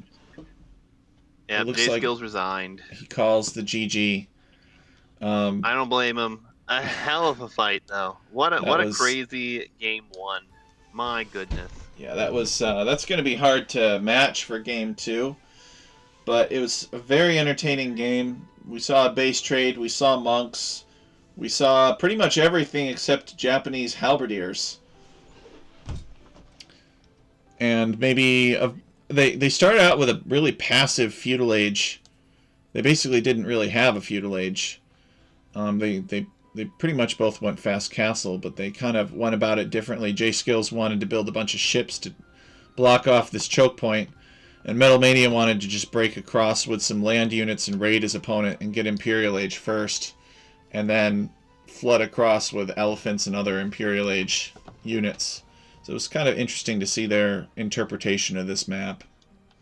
Definitely interesting. So interesting, in fact, that in the statistics screen we have the winner as Metal Mania, but the most valuable player is J Skills. That is interesting.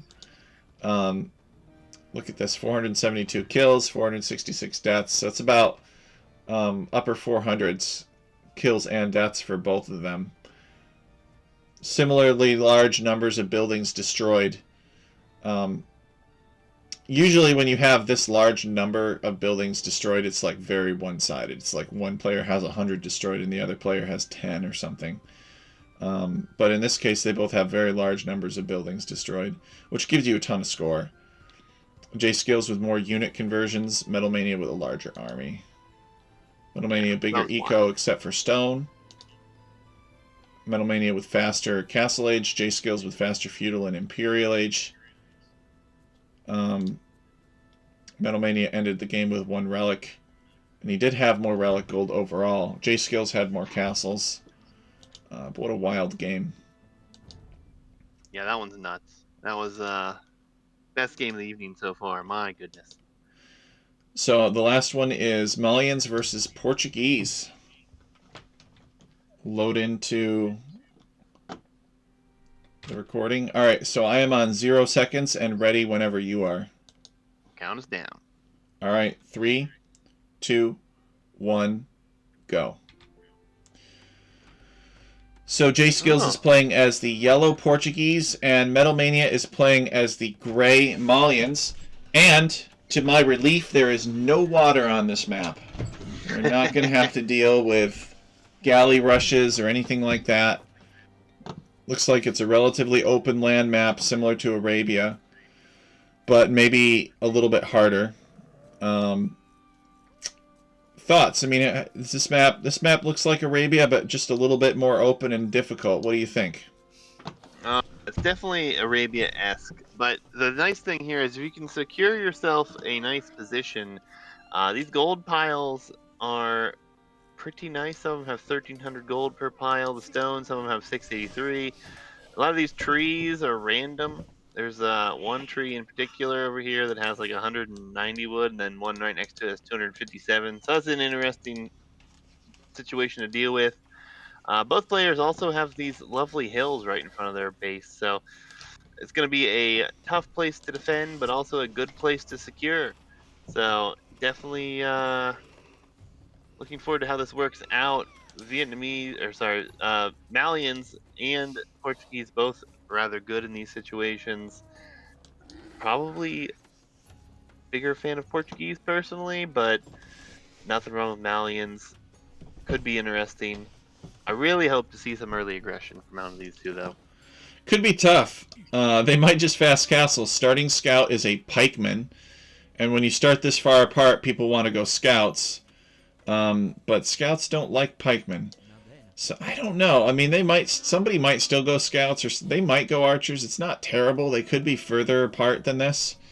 But they might just go fast castle. I guess we'll just have to see and monitor their build. 3 on wood for Metal Mania, so that is kind of leaning towards scouts for now. 3 on wood for J Skills as well. Keep an eye on that. If it's 3 on wood, then that means it's generally going to be a faster build, like scouts or like one range archers or something. And a lot of herdables here for Metal Mania all gathered up. Quite a few for J Skills as well. So not gonna have to not gonna have to put a whole lot on wood to be able to make this build work. Especially if they are gonna go into a little bit of early scout aggression.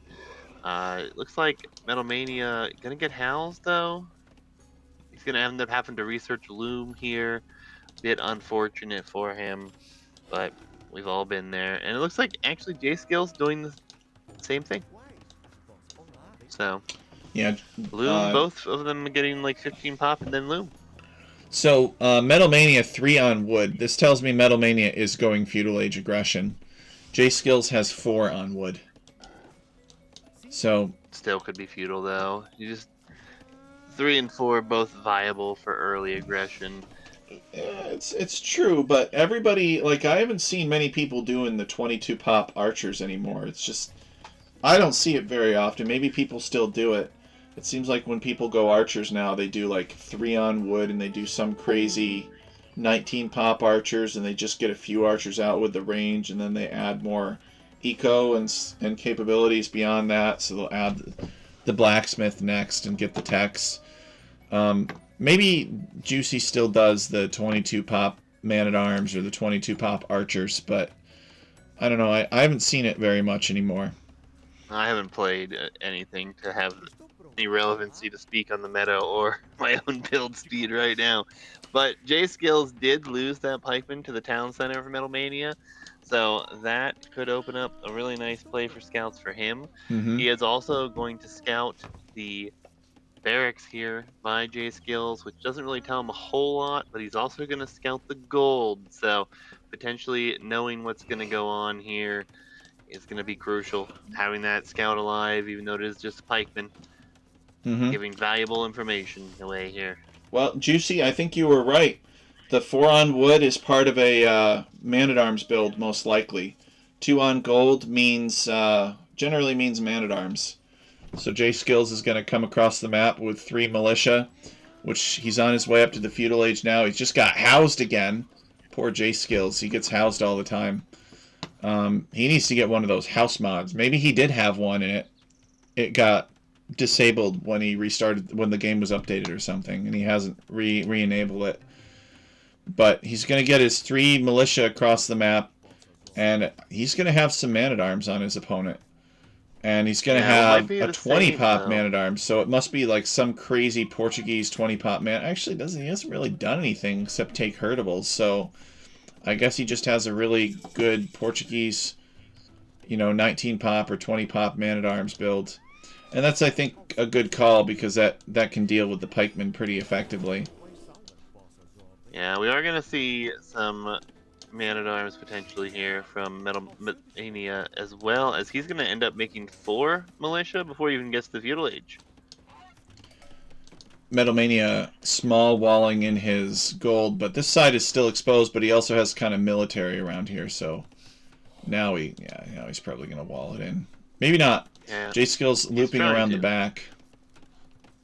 J Skills doesn't know where his opponent's woodline is because his pikeman tragically died. But maybe he's got an opening here. See, this is his point of view. No, he does not have an opening. So he's going to try to get in. I don't know that this is the right palisade to attack. I'd rather... But I guess he can still hit it with all 3 of his man-at-arms, so I guess that's what matters. Metal Mania I do like this, though. Metal Mania going forward instead of going to defend that. He's going to end up catching out a militia from J Skills all by his lonesome. Both players are going to shift into archers.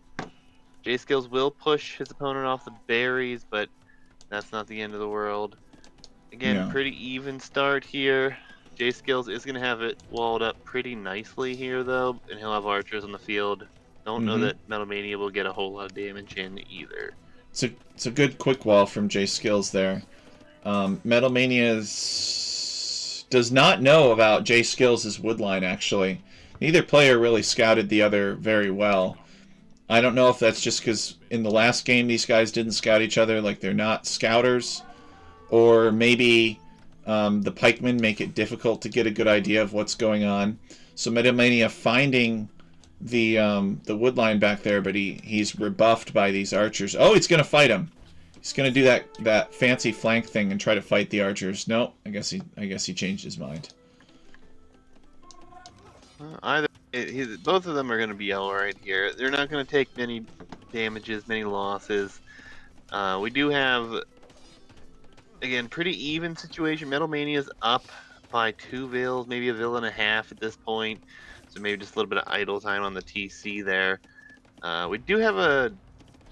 Never mind, we had a death. That was the pikeman. That is it so far, guys. Just the pikeman's gone down for J Skills. Yep. Only 1 pikeman was killed in the process of making this video so far. Well, in this game at least. There were lots of pikemen that died in the last game. Alright, man-at-arms battle maybe? 3 man-at-arms versus 4 man-at-arms. Metal Mania says, I'll take that fight. He actually manages to kill a man-at-arms that way. And J Skills running away. Oh, J Skills has an army here. He's got 2 man-at-arms and he's got 5 archers and a skirmisher behind that. So we got ourselves a little feudal age battle here. Metal Mania sees it and decides to take the high ground as he runs off. The bear wants a piece of the action. It's going to be tough here, obviously. Military numbers are there. I think this is the right move for Metal Mania to drop the castle. He kind of just needs to take the fight just to prevent that gold from being killed off here. He is going to get some good kills. Obviously, not the greatest fight for him, but better than I thought it was going to be. And that buys him time to build the watchtower, which is really what he needed. to tower his gold and keep his gold safe. It's kind of interesting that it makes sense that he's invested in this area. You know, this is the gold that he chose to take. This is a very sensitive spot. You know, nobody wants to be against the Portuguese and they get a castle up on this hill right here, denying the gold and both of your stones, right? This area is crucial for Metal Mania to defend. And I think J Skills knows it too, and that's why he keeps on showing up. So I don't know how much more damage J Skills can do in the Feudal Age, now that Metal Mania has a tower here and is sort of trying to match him in army. Could check J Skills' resources to see, he's not really close to clicking up. So he's probably going to keep on trying to probe his opponent's defenses and attack somewhere else. He knows where the resources are after all.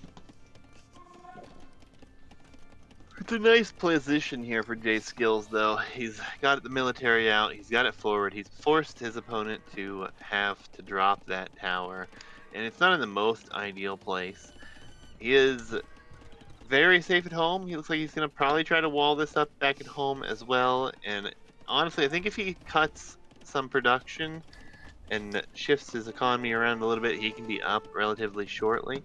Obviously, he has done a good job so far with the military, but we'll see what he ends up doing. Producing and continue to hop up is not a bad position. He does have 15 farms compared to, what do we have, like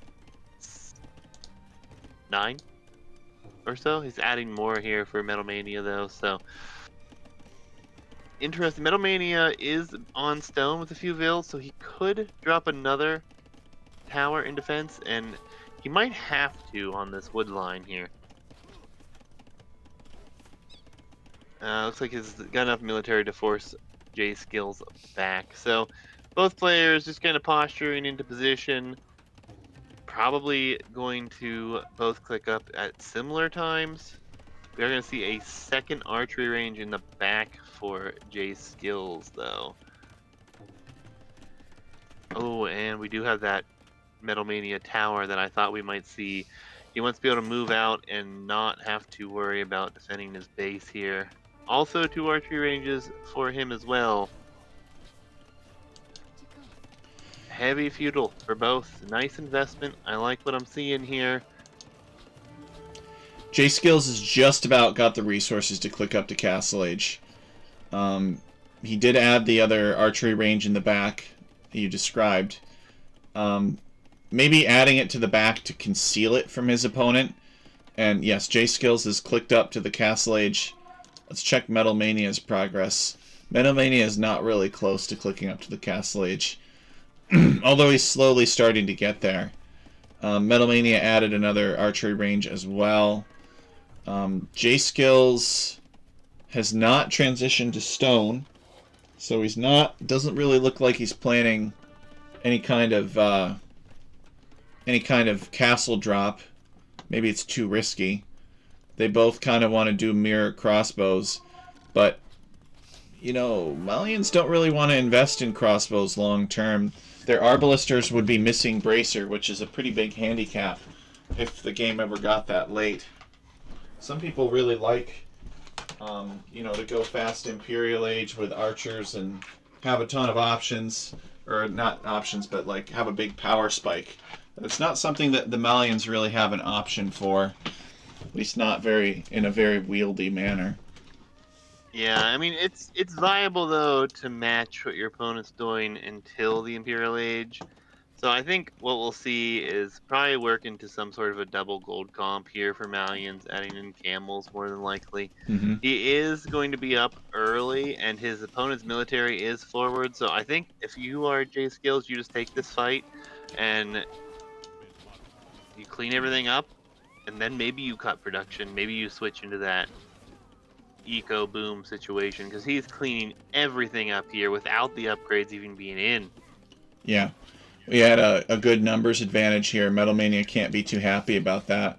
Metal Mania probably just needs to recognize, oh shoot, you know, I need to click up myself, which he has, and then just try to survive with as much as possible, run around to the back, be annoying so that J Skills has to chase you. But J Skills not distracted by that, even though a few of Metal Mania's units did survive, or one's unit did survive. J Skills immediately, basically after that cleanup, turning his attention toward his opponent. He's even got a few villagers going forward. J Skills, his fangs are bared, and he definitely wants to deny this area where Metal Mania has built his tower. He's not building a castle, but he's building a siege workshop.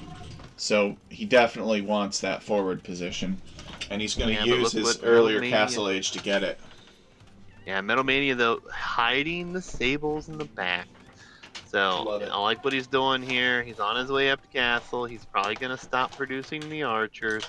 Going to start getting those upgrades for the camels. We do have another tower in the front, which I think is fantastic here for Metal Mania, because now it's going to be even more difficult to push this position.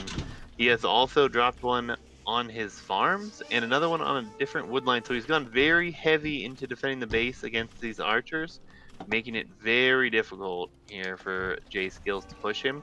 I really like that read. I think it's a great play. He's even going to push forward with his archers, take out some crossbows, see that siege workshop. So I think he's going to be in a good position here. Timing will be everything. He doesn't want to show this too early, but if he doesn't upgrade his archers anymore, obviously his opponent should know that the switch is incoming. Yeah, because J Skills has not discovered Metal Mania's stables. So Metal Mania could pop out and get a very nice surprise against J Skills if he doesn't take too much damage beforehand.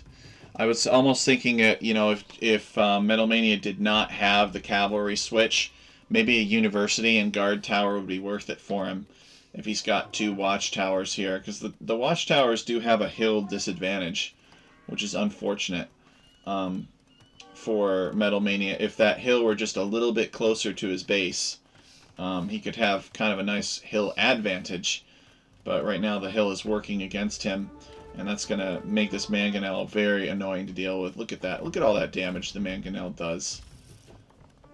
Tower garrisons and drives it away, so it's going to need a repair villager. But 1 repair villager should do the trick. J Skills. Yeah, I like what we're seeing here from Metal Mania, though. He's forward with these archers. He's attacking. You get a couple archer kills. He's getting to try to get this gate up. In the meantime, he's building up the knight numbers, getting husbandry. Has already got bloodlines. He has +2 defense already. He's going to be in a good position to clean this up potentially, especially if we don't have J Skills paying attention at that moment.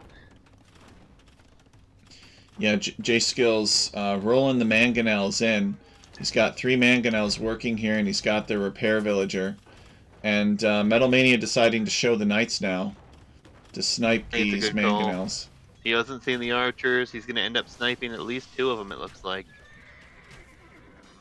Yep. Yeah, that was clean. 2 mangonels for 1 knight, and he still has his tower up. That's a good trade. Absolutely. And he can still produce more knights. He already has the upgrades on them. The archer numbers are in decent number, but you could put your own siege down.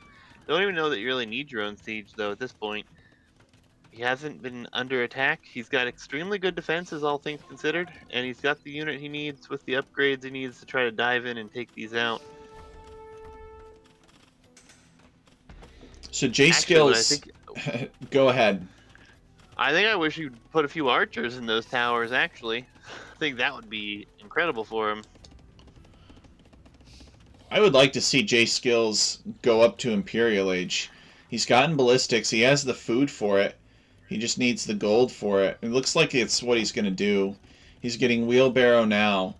And looks like he's selling a little bit of food maybe, or a little bit of wood. So he has a university. He's got a university. He's got a siege workshop. So J Skills has the buildings. He's building a monastery, I guess, just in case. Maybe to make a monk and heal the archers. But we see that these archers are kind of camping. He's not really interested in pushing in, because if he pushes in, his crossbows could be caught out of position by more knights. So I guess he's just going to leave him back at his forward base. He knows, and yeah, look at this. Metal Mania has gotten guard tower because Metal Mania is paranoid about this location. Metal Mania does not want to be suffering for gold again. this game like the he Metal was Mania is last going game. for the night raid as well. He's going to get right through this gate, and there's no military back here to defend. So all this military is going to run for its life here. He's going to have to send his archers all the way back home to try to deal with that. And that's when you can send some more knights forward to clean up whatever's in the middle. This is a painful situation to be in here for J Skills. Obviously held the middle, didn't realize the knights were gone. Probably thought they were just hanging out waiting. But 30-something idle villagers for J Skills here. Military is headed all the way back home. That is on its way. that's very annoying. The good news for J Skills is that archers don't need eco, but he would definitely rather have these villagers working. He split up his archers to chase these knights down. J Skills did not rush forward with any more knights into the center, even though he could have picked off a monk and a mangonel in doing so. J Skills is halfway up to the Imperial Age. He's getting Thumb Ring now. He's probably going to be able to get Arbalest. They're going to pounce now, and he's going to clean up all of them. Yeah, these crossbows are in trouble. Yep, not great. And this is right when you don't want to lose military if you're J Skills. Right. He's going to clean it all up. He's going to have very few archers. He's only got a handful of them back at home. 14 of them, I think it looks like. Yeah, that was a terrible time to lose your military. And now you have all these knights. You're going to be in Imperial Age, and you're not going to have very many units. Indeed, J Skills is in pain right now. He's adding another archery range so he can replenish his numbers more quickly. And he's patching up the wall here. He's Imperial Age, and he's going to be getting Arbalister and Bracer and everything like that soon enough. But, you know, he definitely wanted to be at his forward. He wanted to be at this siege workshop and monastery at this time. And Metal Mania rushing forward because he probably wants to deal the damage to J Skills before those upgrades come in. So he rushes forward with a bunch of knights. Yeah, but he's going to split up his groups. He's got the mobility. The gold's going to be hit. Before long, it's going to be harder and harder to keep up with this. Plus, the res for Metal Mania is getting better and better. It won't be too long before he can click up the Imperial Age himself. And this is going to be a lot of dead villagers here. Now, the thing about this, though, is that J Skills has already gotten Bracer.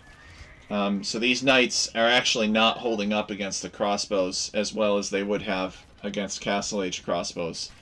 So we can see that these knights are not... I mean, they get some villager kills, but you'll note that they're going down to these crossbows more decisively.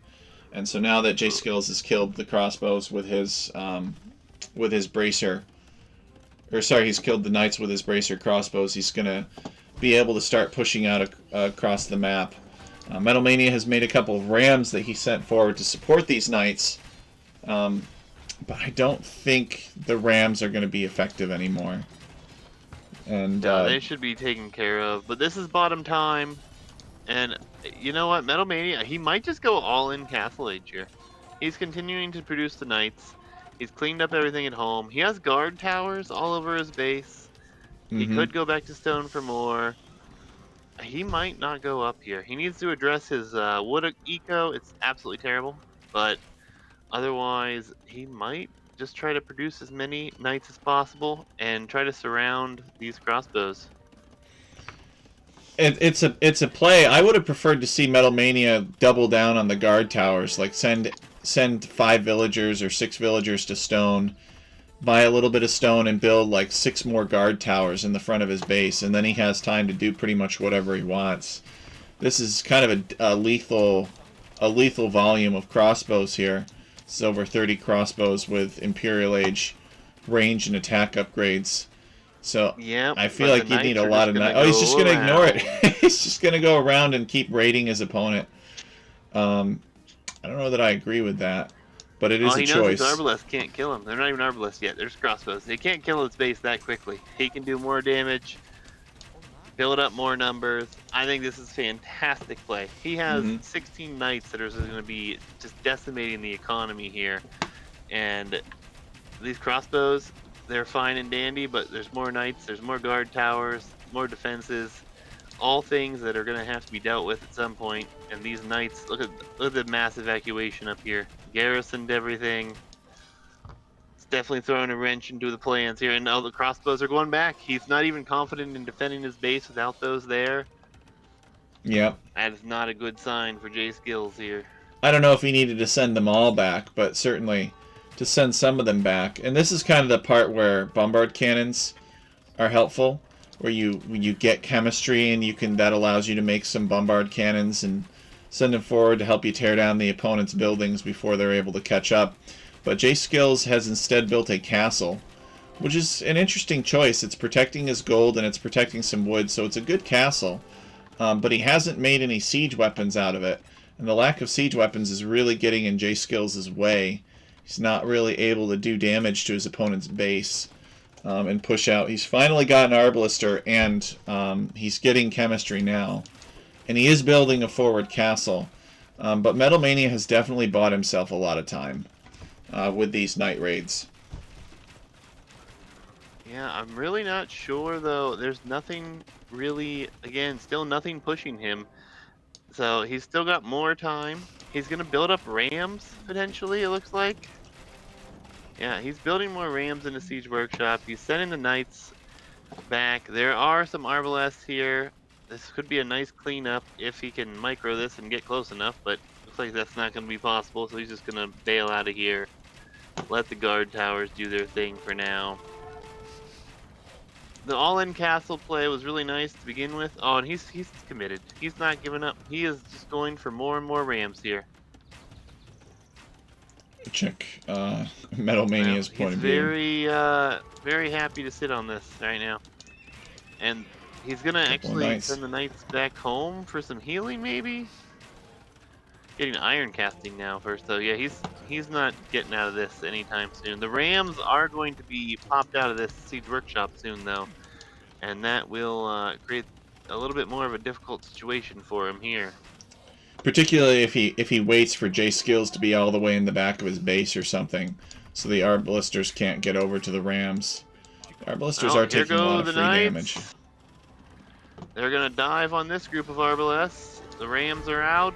Of course, the rams eject from the exact wrong side of the siege workshop, as always. But they are lumbering toward the base of the castle now. The knights are going to get the cleanup on the Arbalisters because there are not enough of them. They could prioritize sniping some trebuchets.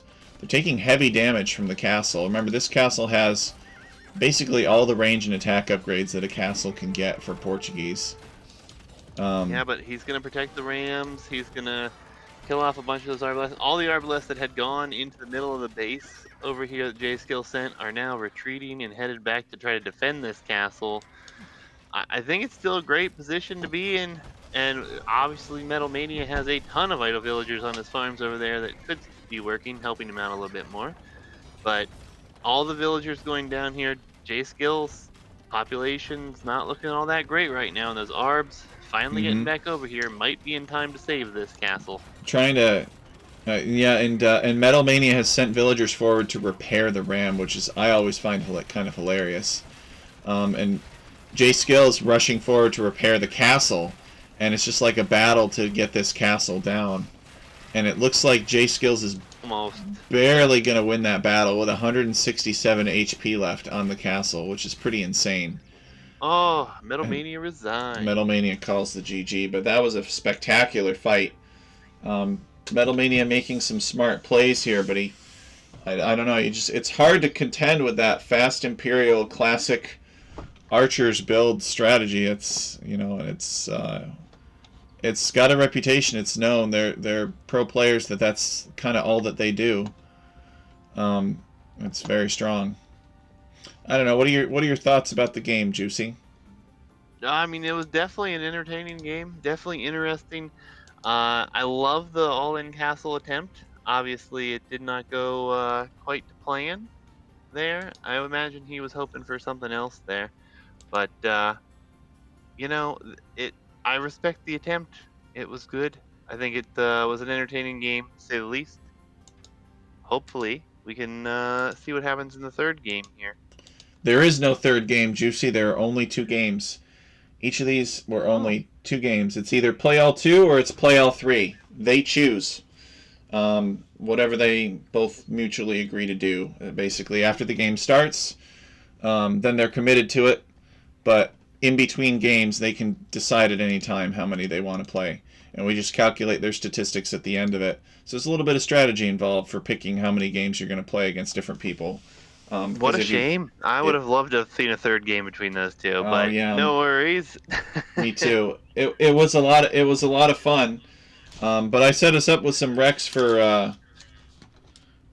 for these guys that, well, because we hadn't really gotten many 3-game sets. But the other thing is that these guys had good elo, and so I wanted to feature some of that. And also, the other big thing is it's past my bedtime, Juicy. So I couldn't pick too many 3-game sets. So several reasons, but and the other thing too is sometimes you pick these 2-game sets thinking that it's going to take a little bit less time, and then you have the game like the first one that they played where it just goes on and on because like they trade bases and they're slugging it out for a long time. But they were good games. I'm really glad that you were here to cast with me, Juicy. It's nice to have you. You're a good guy, and you got a lot of good game knowledge and a lot of casting talent. So we really appreciate you coming out of retirement to help us out with this set, or with these 2 sets. Yeah, no, it was fun. Definitely a good time. Thanks for having me. I appreciate it. We'll catch you later. Let's stay in touch, Juicy. Thank you so much. Sounds good.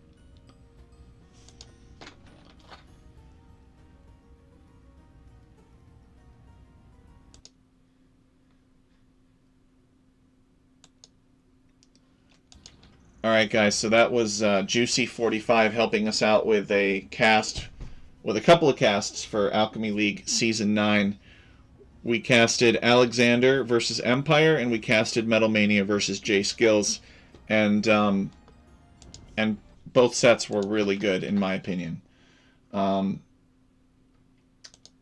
So we're going to have to see if we can get Juicy to join us again in the future.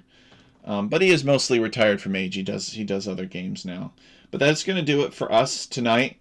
We really appreciate all those that tuned in and everybody that supports the stream. And we will hopefully cast another one pretty soon. We really appreciate all of you being here.